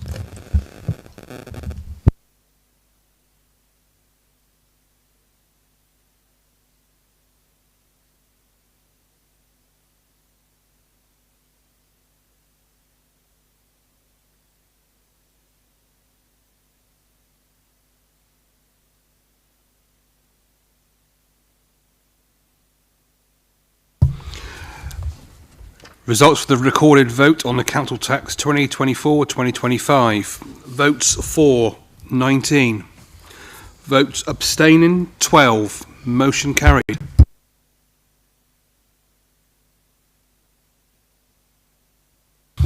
I move to item 12, budget monitoring 2023-2024. April to December 2023 Revenue and Capital Outturn Forecast. Please refer to page 293. Can Councillor Tyerman please put his motion to the Council? Thank you, Mr. Mayor. The budget monitoring report for April to December has been reviewed by Overview and Scrutiny. It's come before Cabinet. I feel I keep making the same speech or elements of the same speech many times over. But I think I shall summarise this very quickly tonight, if that's all right with everybody, to say that it's pleasing to see that we have an Outturn report that has shown that the overspend is reducing, moving in the right direction, hopefully to produce a balanced budget by the end of the year. And I think the other thing that's pleasing within there is that within the figures and within the movements, there is nothing, I think, that is of a surprise. It shows that people know what's going on, people are reporting reasonably accurately during the course of the year, and I think that gives a good view of finances that are satisfactorily under control. In terms of what needs to be put to the night, that the Cabinet has noted the Outturn report and recommends that Council approve the revised capital investment plan. I would hope that we can do that because the revised capital investment plan is precisely the same figures and precisely the same report as we've just approved in the budget, because it's reflecting an ongoing situation, up to date, and that is where the budget has been set from. So I therefore put that as a motion to there that Council accepts the revised capital investment plan as detailed in Appendix 2. Thank you, Councillor Tyman. Do you have a seconder? Rise to second this and reserve my right. Thank you, Councillor David Thomas. I now invite debate. Councillor Long. I just wanted to share some experience that I had for Councillor Tyman this. I fear it's only going to get worse. He may find on occasion that if he does things from start to finish, he may end up making the same speech 4 or 5 times the longer he's a Cabinet member. Thank you.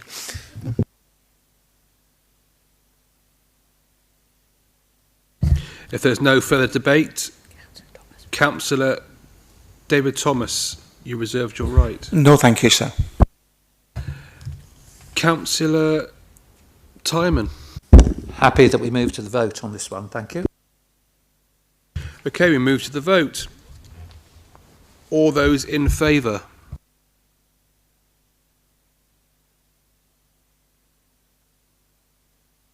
Motion carried unanimously. Thank you. I think before we move to Councillor Tyman's next motion, I think we should take a short adjournment. Should we say past back at our table? Thank you.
Can we all take our seats, please?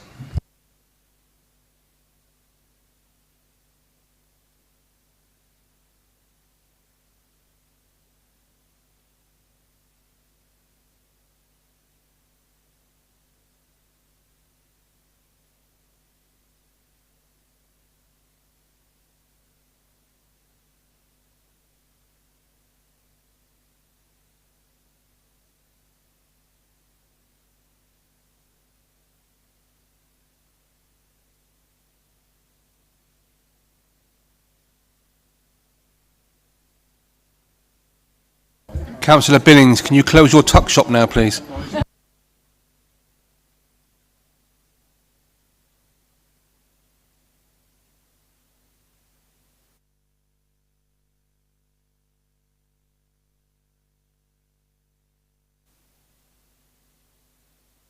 Okay.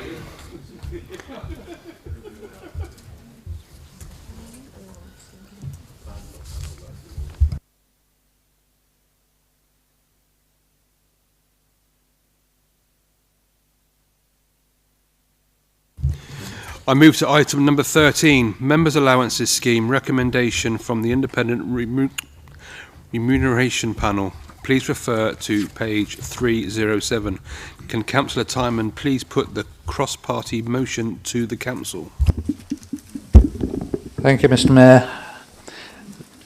As I think most members will be aware, hopefully all members will be aware, the Independent Remuneration Panel meets every 4 years. It's a legal requirement that that happens, though in some authorities I believe it meets more often than every 4 years, but 4 years is the normal pattern, and in Torbay that coincides with the time immediately to take effect immediately after each cycle of elections.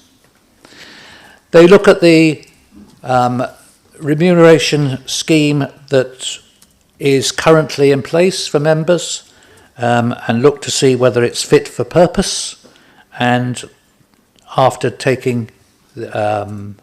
having interviews with a number of people, reviewing things and doing some research, they come up with a set of recommendations.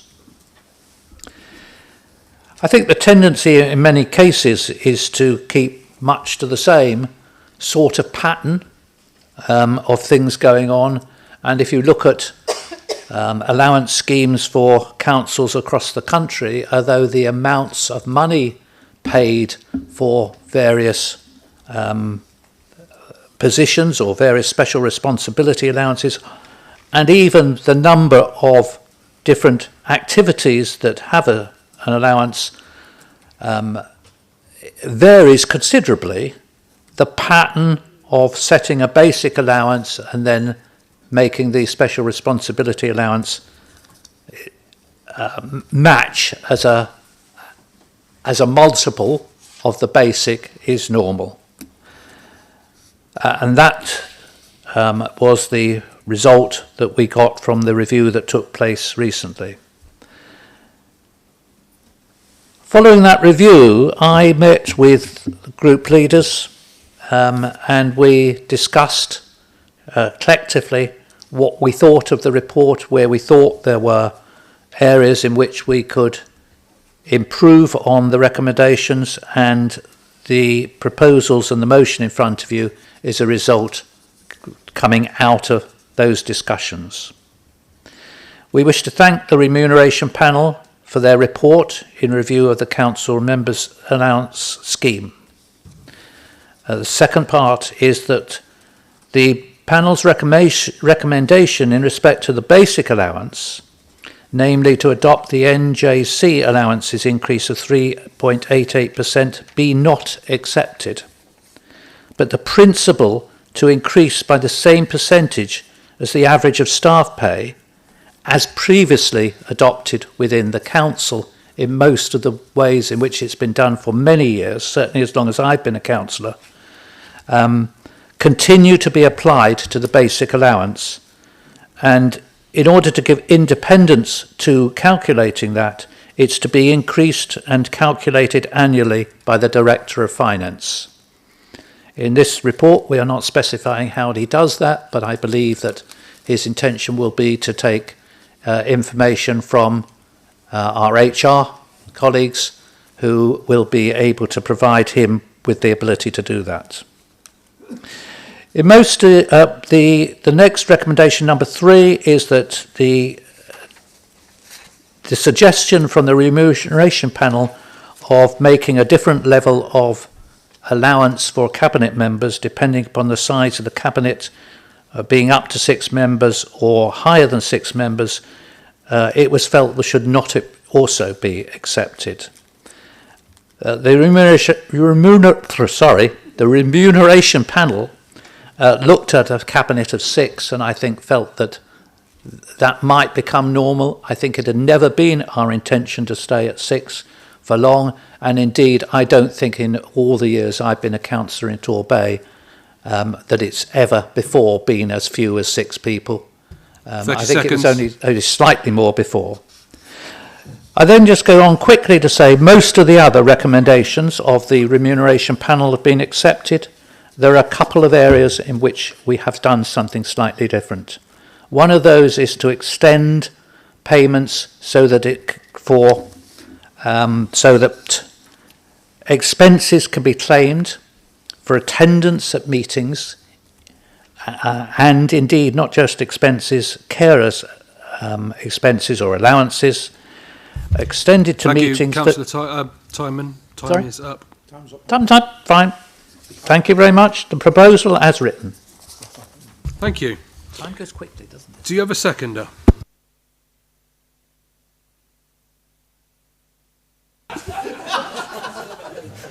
Thank you, Mr. Mayor. And now the barracking amongst each other across the chamber has ended. I'm happy to second and reserve my right. Thank you, Councillor Cowell. I now invite debate. Okay, no debate. Back to Councillor Cowell. Thank you very much, and nothing to answer to really, but one of the things I did when we first saw the draft of the panel recommendations, I thought I'd just do a bit of research as to what's happening in other councils. And one not too far away from us, i.e. Bath and North East Somerset, has striking similarities in as much as its budget is around about the 138 million, 140 million, similar to ours. They have 59 councillors, and now obviously it's much more rural than we are, but they have a cabinet of 10, so it's sort of similar size cabinet. We're allowed a maximum of 9. But then I looked at the actual allowances, and I don't want to upset Councillor Thomas. Well, I don't mind. But the council leader in Bath and North East Somerset is on 34,000. Cabinet members are on 20,000.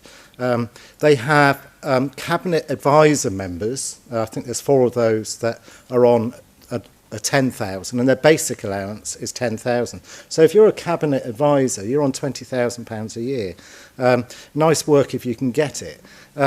What I would say about Torbay is that we've historically had low allowances. And I think actually linking it to the average staff increase is the right way to go about it. I am concerned it means that all 36 of us are going to have to be especially nice to our Director of Finance, because he will be making that annual review. But I think it is important that we actually do ensure that people who wish to become councillors aren't disenfranchised from that opportunity based on the levels of allowances. I've always advocated, and this is controversial, that we actually get democracy on the cheap in this country. We don't like paying for our elected officials, whether they be MPs or local councillors. And it's a sad reflection on the levels of trust and respect that we as members who want to serve our communities to the best of our abilities, our levels of standing within society. So I'm happy to second, if Mr. Coe fancies a pint, I'm more than happy to buy him one. Thank you, Councillor Cowell. Councillor Timon. All right, we're there now. Just to pick up, so that yes, I didn't get round to saying there's some increases in terms of the number of meetings that people will be able to claim expenses for. That was a suggestion that came from my Liberal Democrat colleagues or friends, or sometimes. Tonight. You were doing well into that. But I think just to pick up, interestingly, in last week's Herald Express, in an article about increases in the council basic allowances in Devon, it did say in there that that Wiltshire were at 15,000, but they were behind Cornwall at 17,000, Somerset at 15.5, and Bristol at 15,200. With this increase, depending upon what is decided, and compared with all those around about 15,000 Torbay councillors for doing essentially the same job, we are only going to be getting 10,000. So we are still way beneath what many other councils get, and I think it's absolutely right that we should not fall farther behind what others are doing. And the proposal in here for Devon is they're putting theirs up by 7.5%. Anyway, the motion is there in front of you. I hope it will have general support. Thank you, Councillor Timon. I now move to the vote. All those in favour?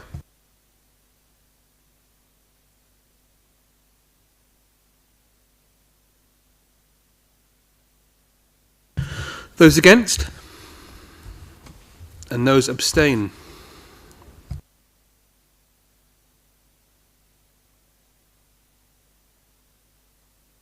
Motion is carried.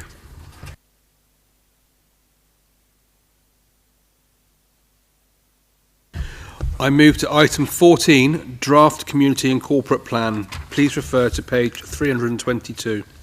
Can Councillor David Thomas please put his motion to the Council? Thank you indeed, Mr. Mayor.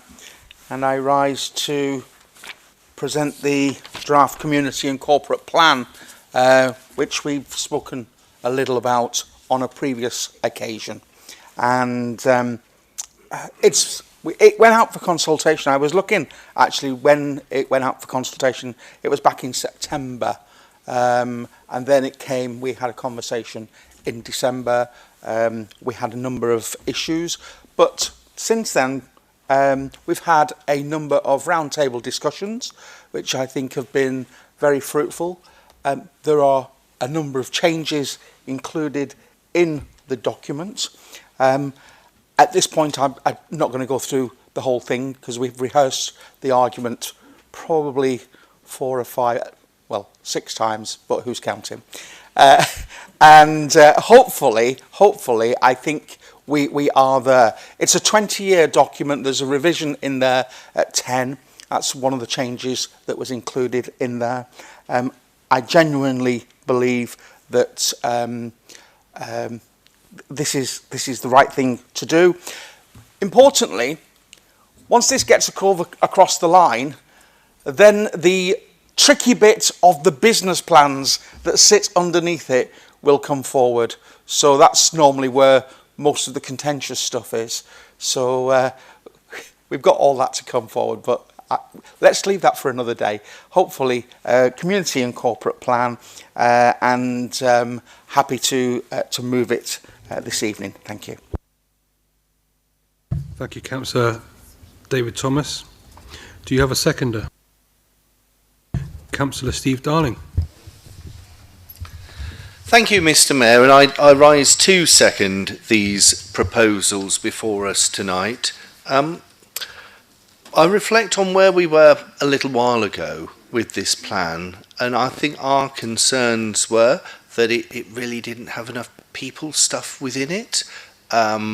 Also, that there was not the evidence around the thirst to drive the need for affordable housing in Torbay that I know a number of people wish to see achieved through our long-term aspirations for our communities in the Bay.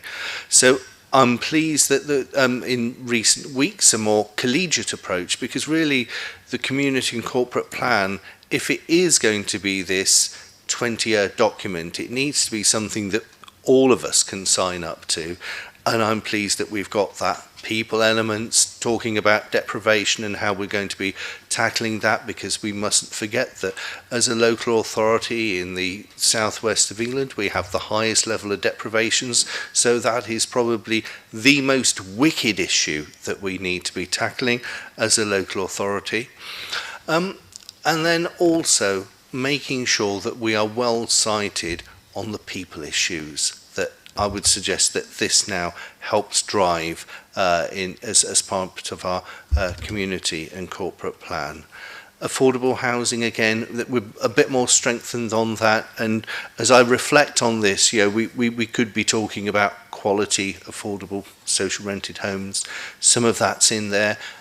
We need to draw this out as far as the business plan is concerned. Another area of reflection that I've had on as well, and colleagues as well, is around the climate change, and are we as strong as we could be on that? So we need to make sure through the business plans we do drive hard on that. And then finally, with the devolution deal that we have, I'm not sure that we're as strong as we could be on that, but again, through the business plans we need to drive harder on that. And taken as a whole, this is a document that gives us a clear way forward. I'm pleased, as Councillor Thomas has alluded to, it's got that 10-year refresh, and I would encourage all members to support the document that's before us this evening. Thank you. Thank you, Councillor Steve Darling. I now invite debate. Councillor Cowell. Thank you, Mr. Mayor. And if you'd asked me in November, December, how enthusiastic I was for this plan, I was probably just about lukewarm.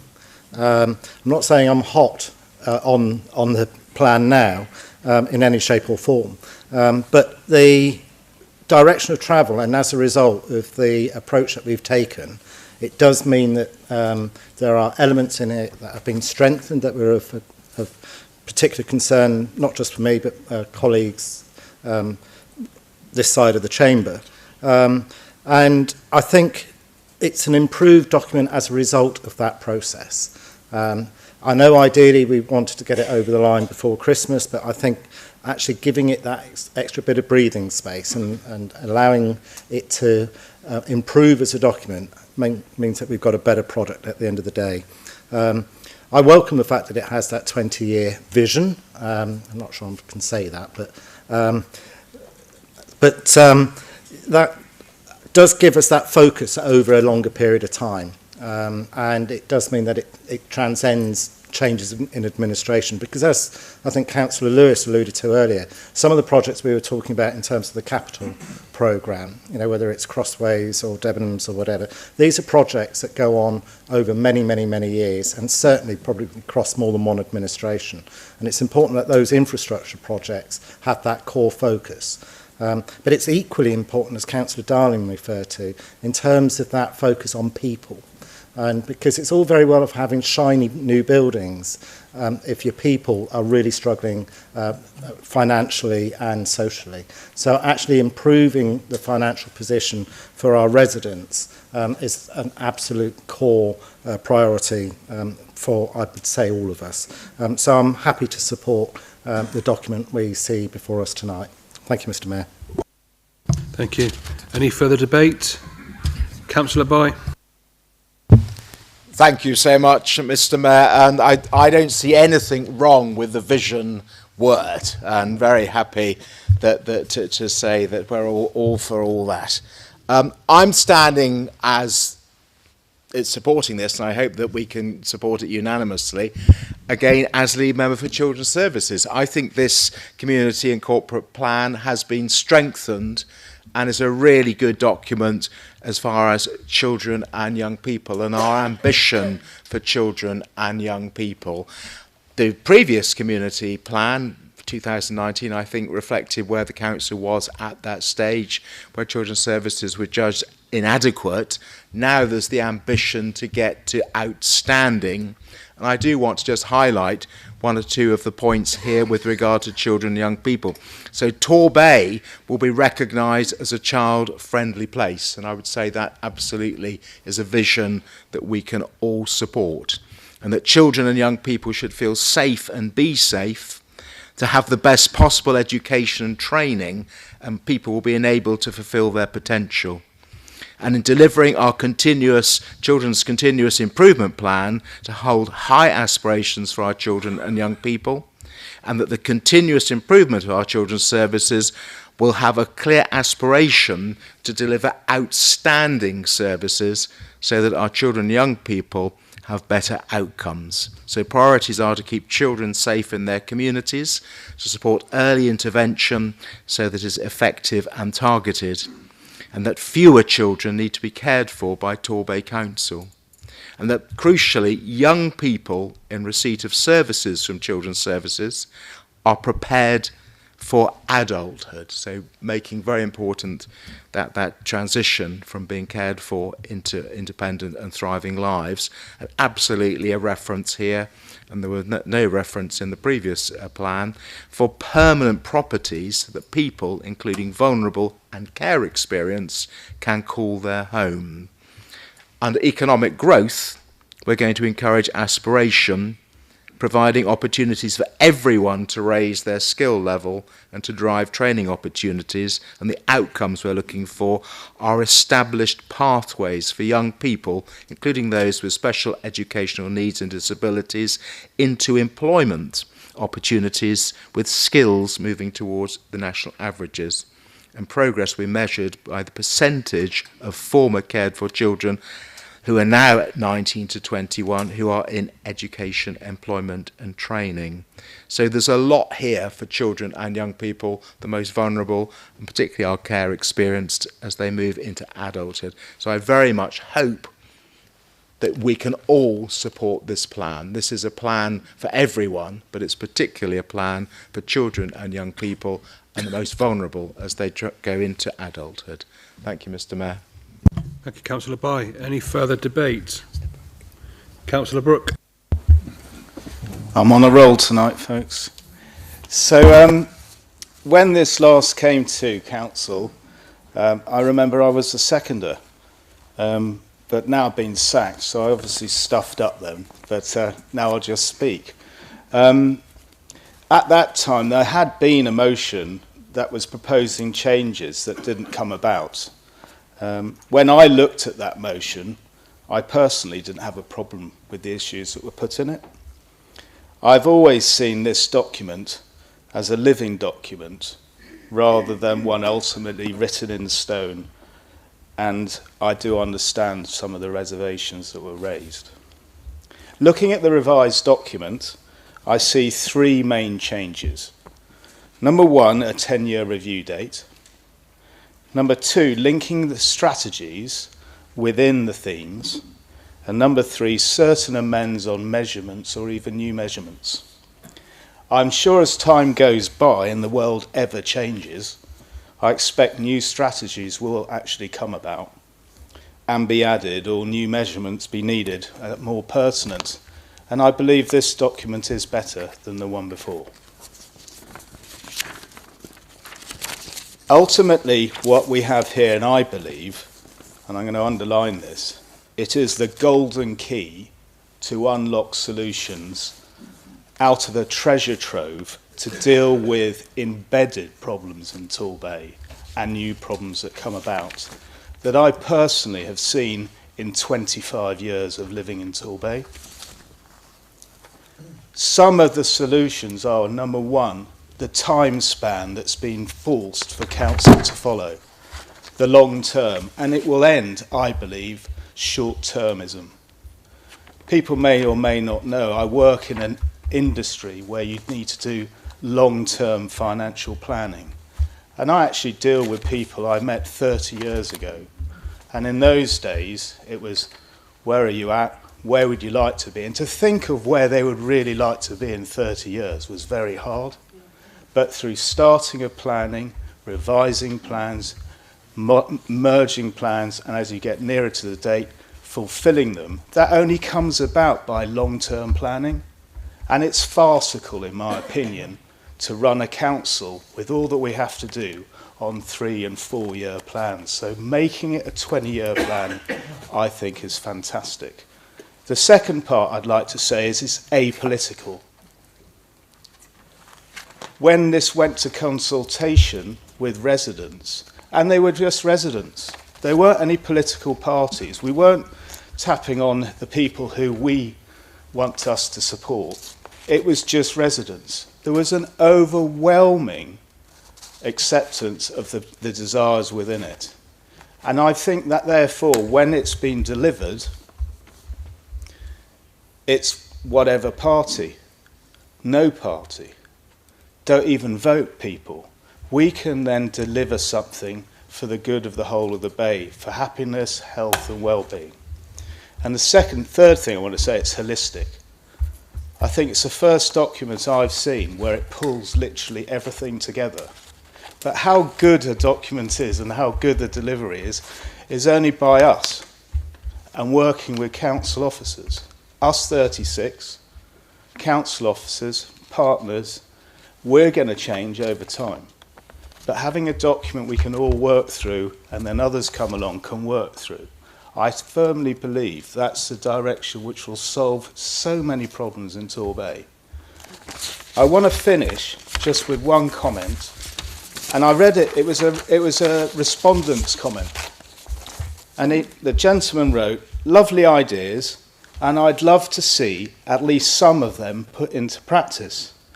But I have become completely disillusioned with successive Torbay councils over many years. I feel so sad when I look around and see how everything in the Bay has regressed, not progressed, in the last 40 years. 30 seconds. Fine words, not sure they will be put in practice. A gentleman who's written over 40 years of experience.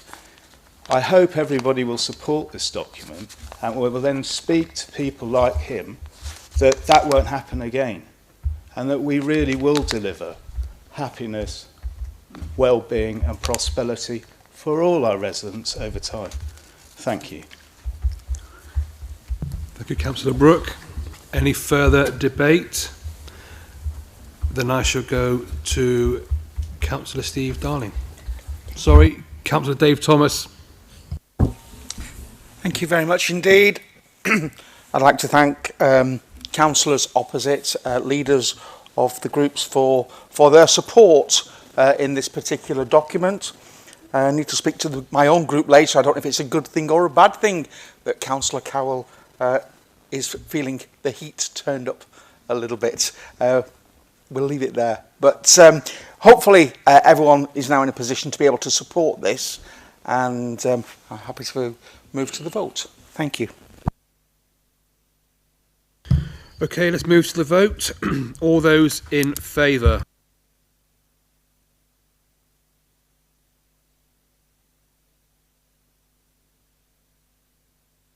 Oh, motion carried unanimously.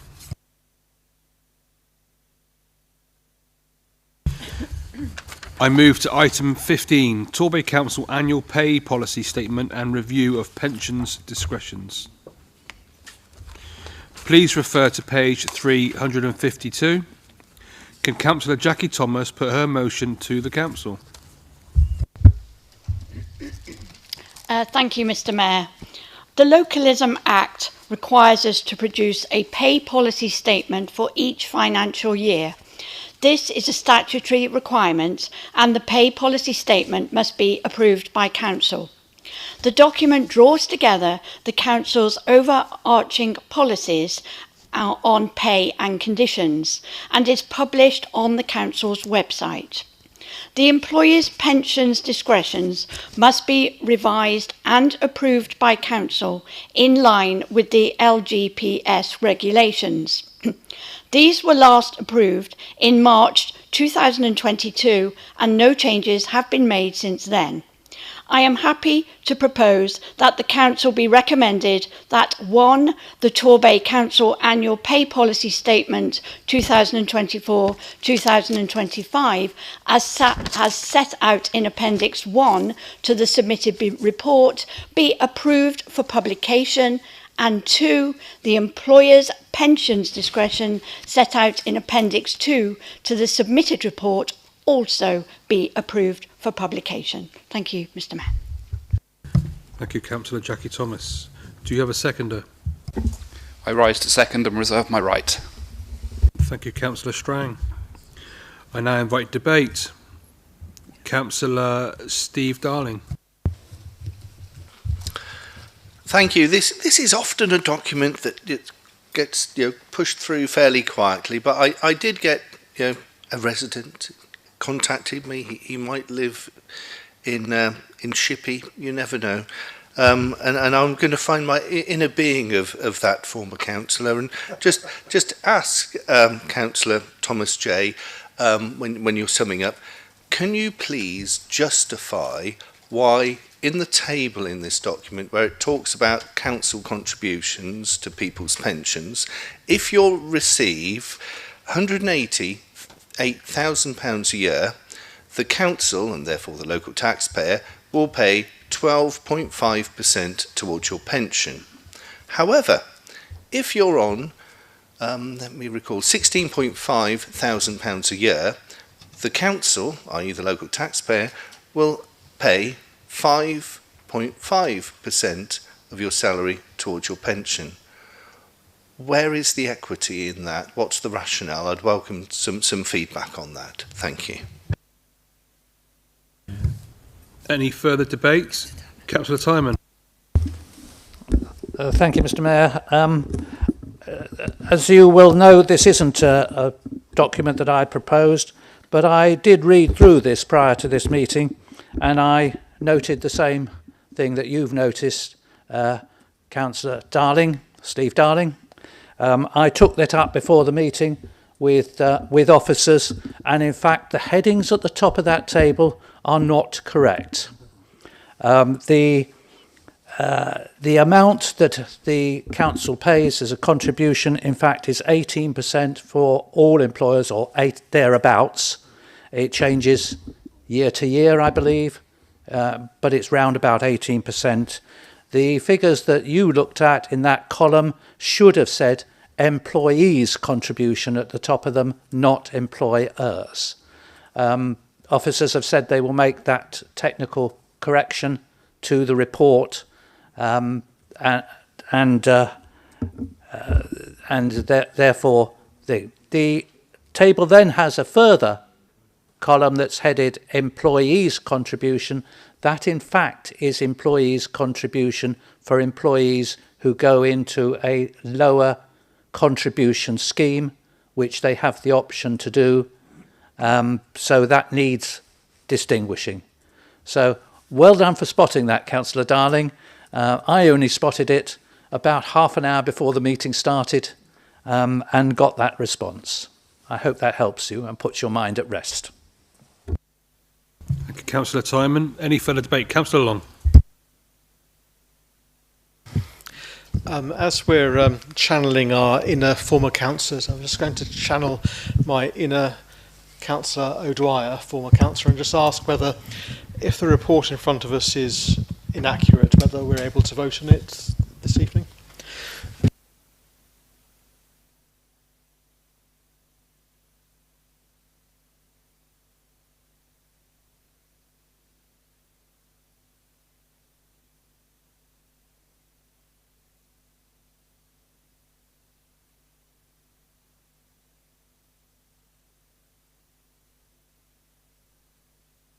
Thank you, Councillor Long, for that.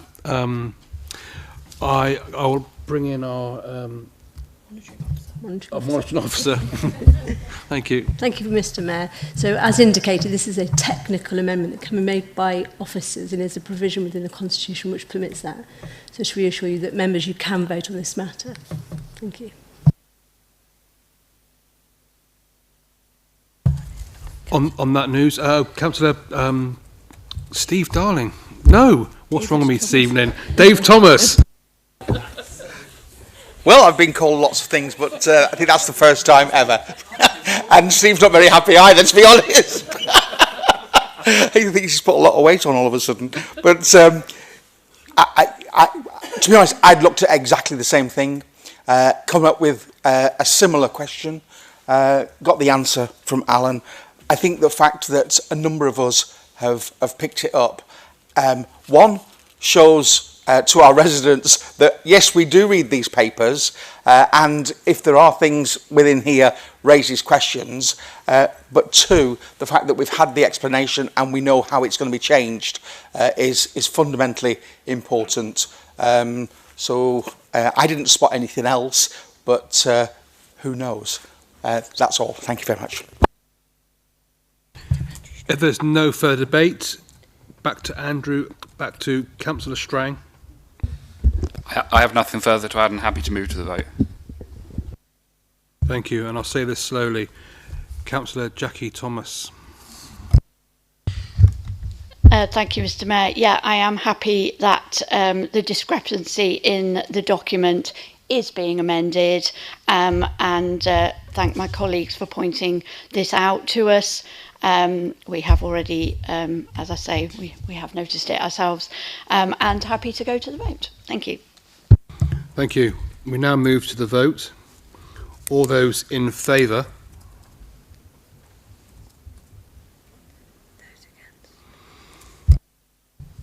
And those against? Any abstentions? Thank you. Motion carried. I move to item 16, Constitution Amendment, Contract Procedures. Please refer to page 377. Councillor Timon, please put this motion to the Council. Thank you. The Procurement Act 2023 is expected to come into force later this year. The new regulations change the way in which public procurement is undertaken. Work to prepare the Council for these changes has been ongoing, and one of the changes requires that changes be taken forward into the Constitution to improve and align our processes. These procedures, in fact, contain a lot less detail than the current procedures in the Constitution, and that will improve our ability to respond if we need to in future. The overarching framework, therefore, is here, but the Council will create details through contract procedures that will be alongside these, which will allow through any changes to be made as a result of any new government guidance, case law, or secondary legislation. In terms of the changes in here, it's important to note that there are some changes to threshold levels, and these give more flexibility in the routes to market. What is, I think, important is that these should give, if used correctly, a much better ability for us to place contracts with local suppliers. And I think that's one of the key things that we need to take going forward to this. And I, in discussion with officers, have made sure that there is going to be a programme in which we, as a council, help local suppliers to take advantage of these changes in legislation. That's a process that's been recognised across all councils, that ability to get more local purchasing. So I think we will see that replicated in other areas, and hopefully some of our local businesses in Torbay will also be able to get more business from Devon County Council and Plymouth County Council as a result of this, as well as getting more business from ourselves. The proposal is simple, that the new contract procedures are set out in Appendix 1 to replace the current contract standing orders be approved. Thank you, Councillor Timon. Do you have a seconder? I'd like to second that, Chair. Thank you, Councillor Tranter. I now invite debate.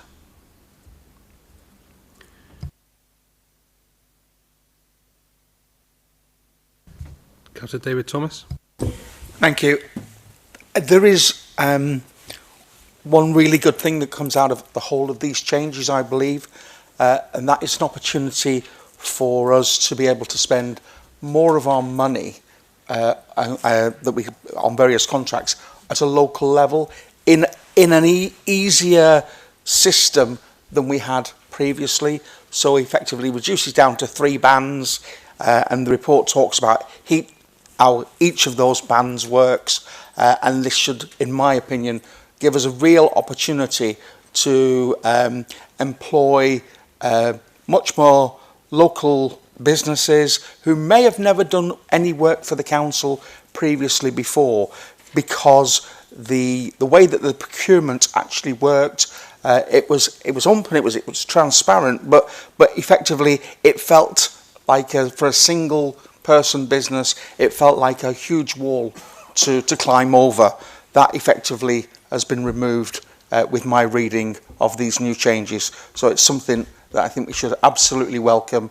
And I know it's a really dry subject, procurement contracts and the likes of, but for people maybe who are watching this evening and have never done work for the council, I think once this new programme, new system comes in, it gives everybody a much better chance to start to do work for the council.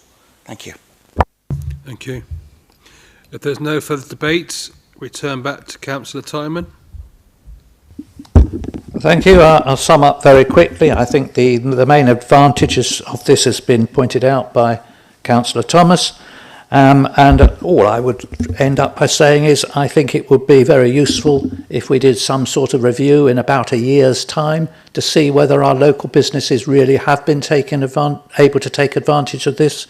If Scrutiny wants to think about building something into their work programme, not this year, which I know is already very crowded, but in a future year, that would be a good way of looking at this and checking it's working as it should and to the advantages of businesses in Torbay. So I hope you will support this. Thank you very much. We now move to the vote. All those in favour?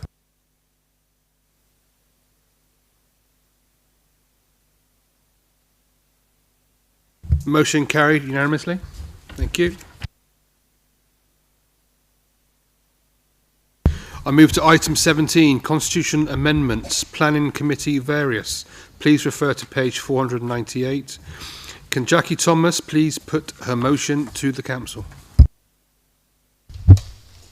Thank you, Mr. Mayor.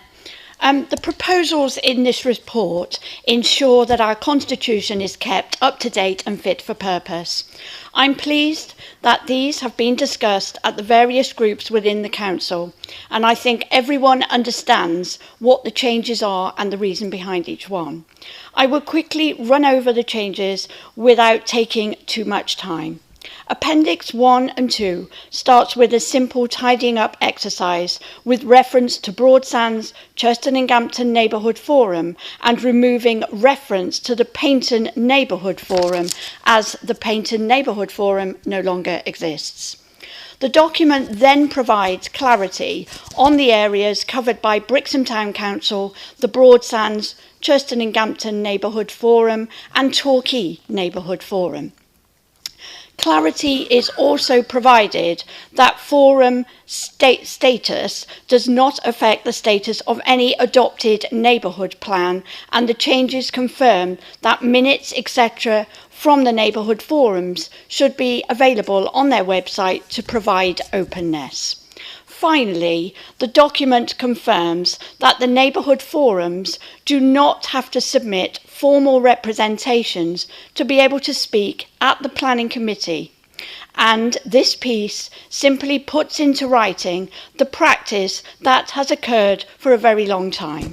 Therefore, I propose that Council approves the following revised Constitution documents as set out in Appendices 1 and 2 to this report. Appendix 1, Standing Orders at Council Meetings, and Appendix 2, Local Protocol Constitution Arrangements with Town, Parish Councils and Neighbourhood Forums. Thank you, Mr Mayor. Thank you, Councillor Jackie Thomas. Do you have a seconder? Yes, Mr Mayor, I rise to second and I reserve my right. Thank you. Thank you, Councillor Billings. I now invite debate.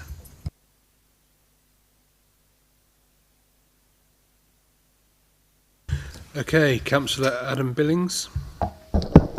I'll allow you to move on to my colleague, Councillor Thomas. Mr Mayor, thank you. Councillor Jackie Thomas. Thank you, Mr Mayor. Yeah, I think it's quite self-explanatory and I'm happy to go to the vote. Thank you. Thank you. I now move to the vote. All those in favour?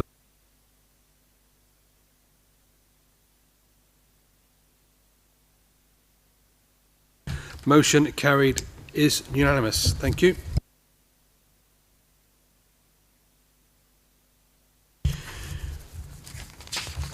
We move to item number 18, Constitution Amendment, Notice of Motions. Please refer to page 550. Can Councillor Jackie Thomas please put her motion to the Council? Thank you, Mr Mayor. It's me again. So this is another amendment to our Constitution, this time dealing with notice of motions. The standing orders in relation to council meetings are set out in Appendix 1 and have been amended to clarify the deadline by which notice of motions must be submitted in order to be included on the agenda for the relevant council or cabinet meeting. The standing orders in relation to cabinet meetings have been amended to include details of how a notice of motion will be dealt with by cabinet. I propose that Council approves the following revised Constitution documents as set out in Appendices 1 and 2 to the submitted report. Appendix 1, Standing Orders at Council Meetings, and Appendix 2, Standing Orders at Cabinet Meetings. Thank you, Mr Mayor. Thank you, Councillor Jackie Thomas.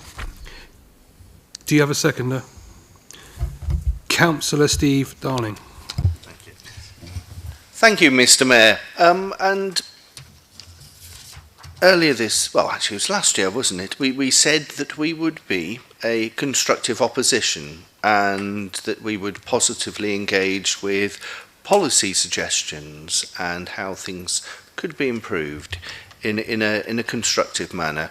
And I think that the fact that the council's constitution is having to be amended because as the opposition we keep on putting notice of motions that the local authority weren't able to handle previously suggests that we are making a positive change for Torbay.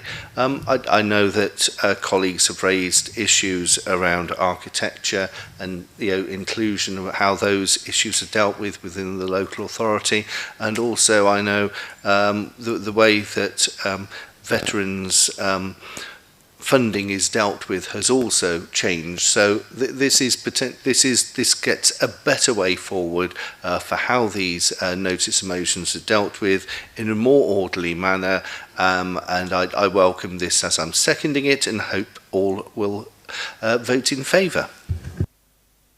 Thank you, Councillor Steve Darling. I now invite debate.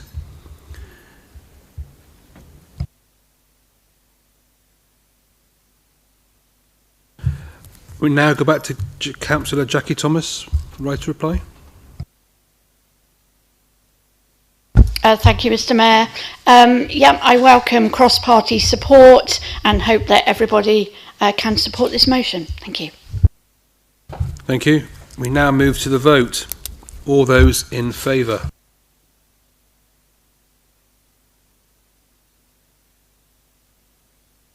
Motion carried unanimously. Thank you. I move to item 7, members' questions. The questions and answers have been circulated and are noted as submitted. Members, these are available on your iPads under late reports pack. I understand the following questions have been withdrawn. Councillor Johns, question 6. Councillor Harvey, question 10 and 13. Councillor Mandy Darling, question 11. I will ask for any supplementary questions for those members asking a supplementary question. It must arise directly after the original question or the reply. May I remind members that supplementary questions shall not include a statement. I will be interrupting you if I consider your supplementary question is a statement. Please note that there is a time limit of 1 minute to ask a supplementary question. The response time for each supplementary question is 3 minutes, and the overall maximum time for members' questions is 30 minutes. First round, question 1. Question 1, to question 1, in respect of proposed PSPOs, Councillor George Darling, do you have a supplementary question? Yes, Mr. Mayor. It's acknowledged in the answer that PSPOs will displace crime into other areas. How is this fair for residents in the neighbourhoods affected? Councillor Tranter, please provide a response.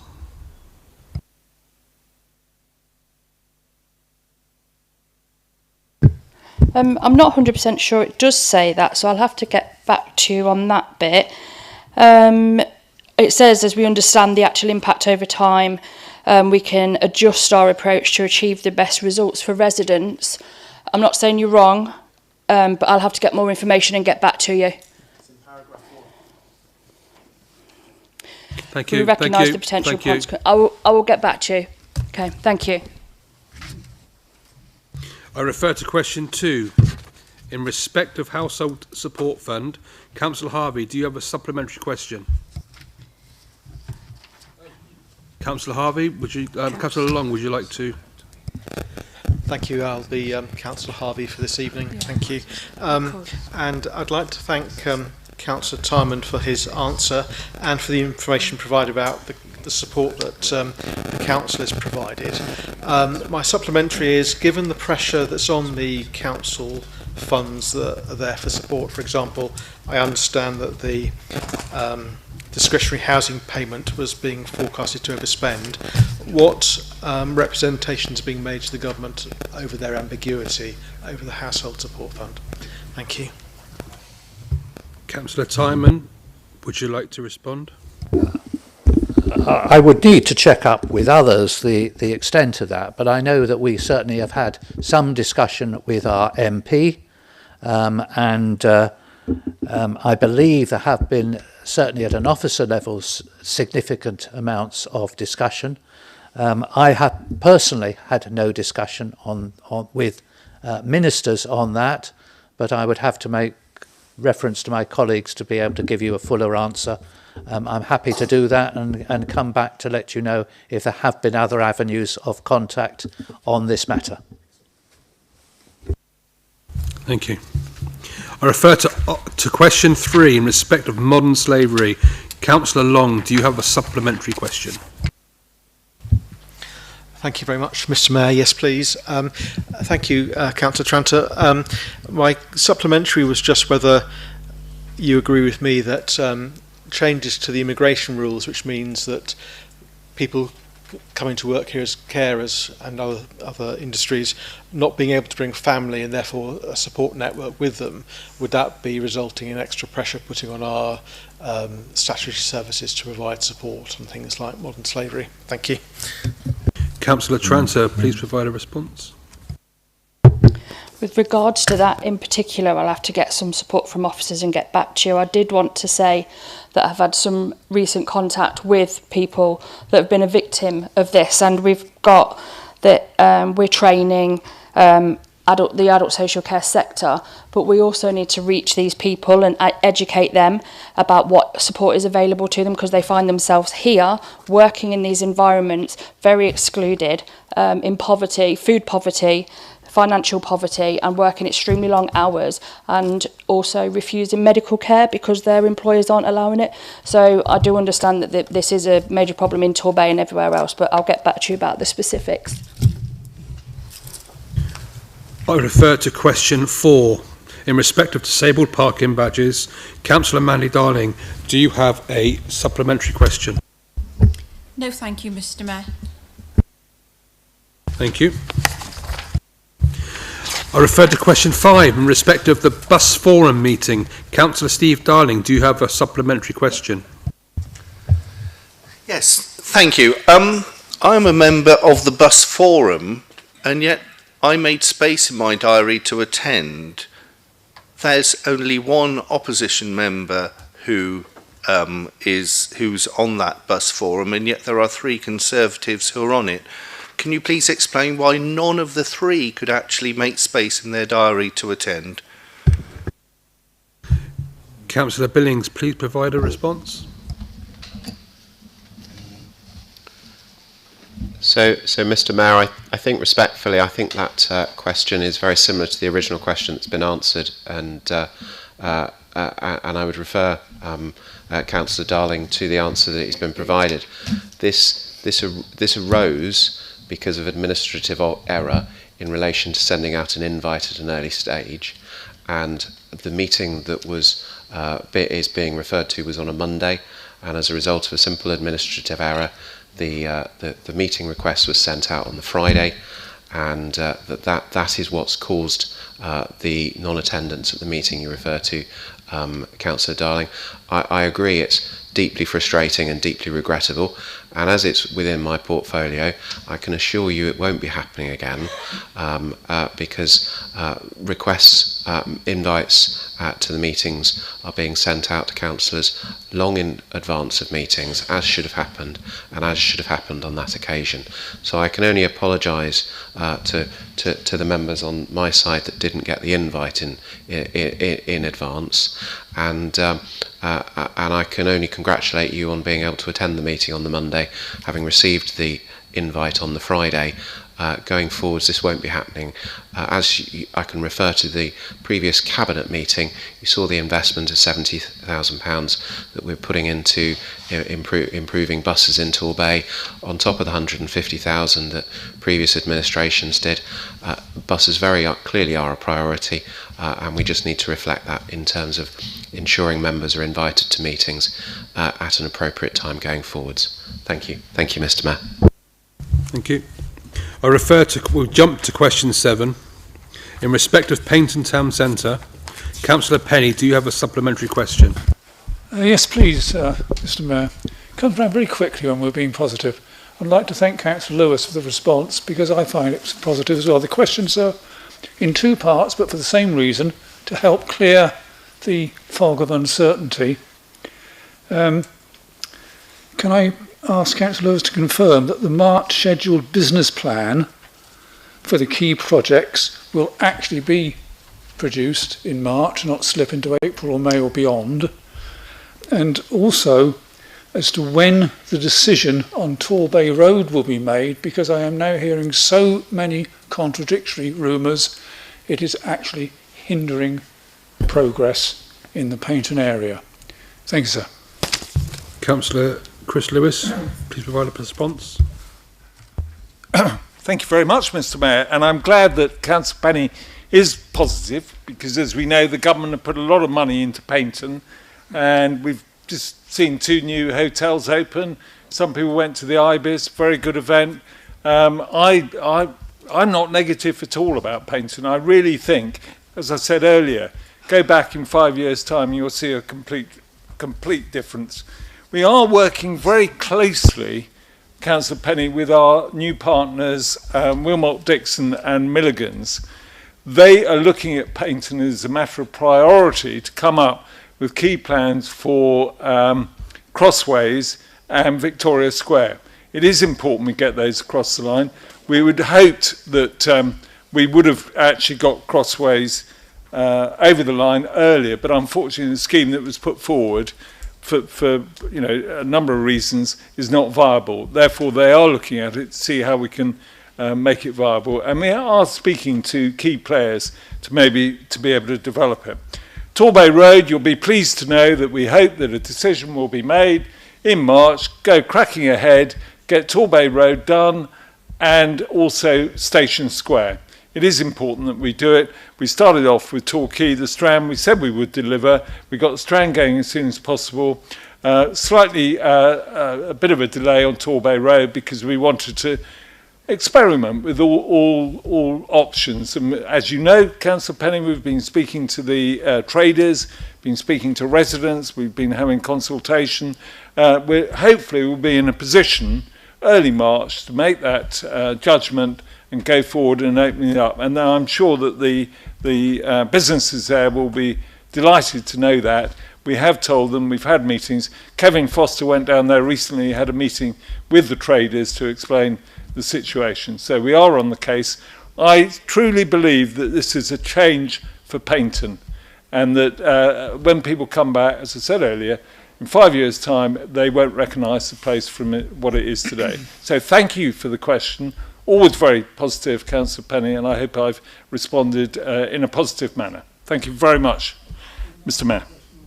Thank you very much. I refer to question 8 in respect of the zebra crossing at Teignmouth Road and Cuthbert Main School. Councillor Verdi, do you have a supplementary question? Yes. Just wanted, it's a very complex answer, I just wanted something in black and white actually.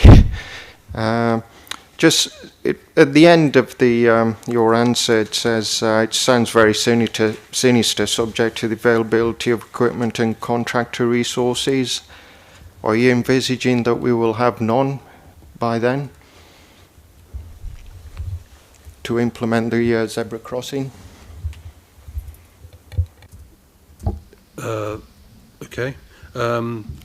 Councillor Billings, please provide. Thank you, Mr. Mayor. And if I just recap for colleagues, what we've got is from my colleague opposite. What we've got is a very specific question in relation to the date to install a zebra crossing, and what we've got in the comprehensive answer that is in black and white in front of all of us is a detailed explanation about the process that we need to go through.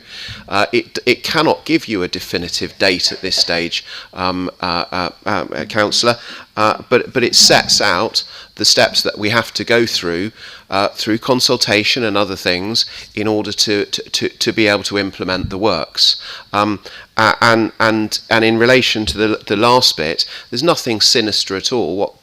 What is just being pointed out there is that clearly, if for whatever reason works need to be prioritised somewhere else, then the expected date that you've got set out with the rationale for that expected date would change accordingly. Nothing sinister meant. Just an honest reflection about the timescale that this is going through. I would use, for example, prior to this administration coming in, our council did not have line painting capacity internally.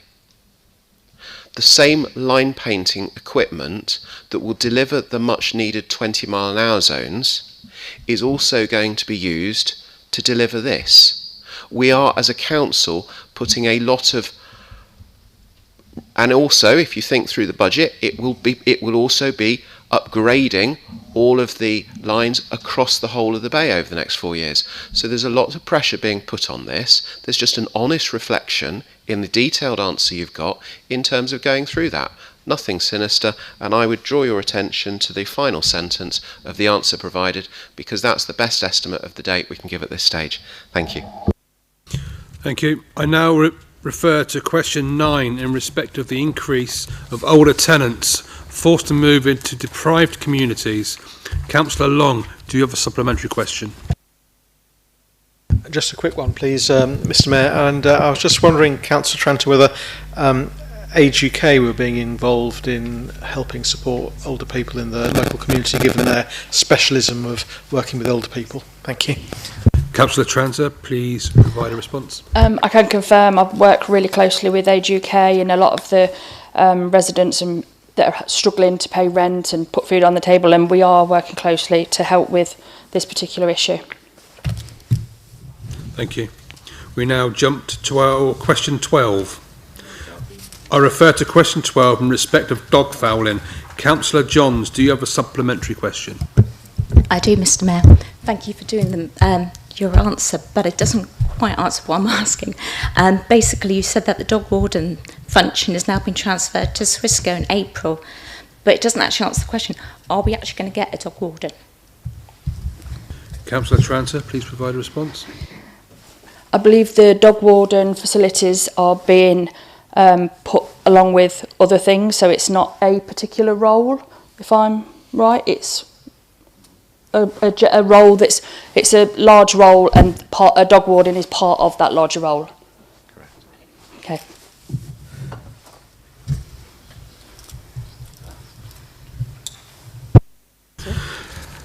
Thank you, members, for your attendance today. I would also like to thank you very much for a lovely, respectful meeting. I now close the meeting.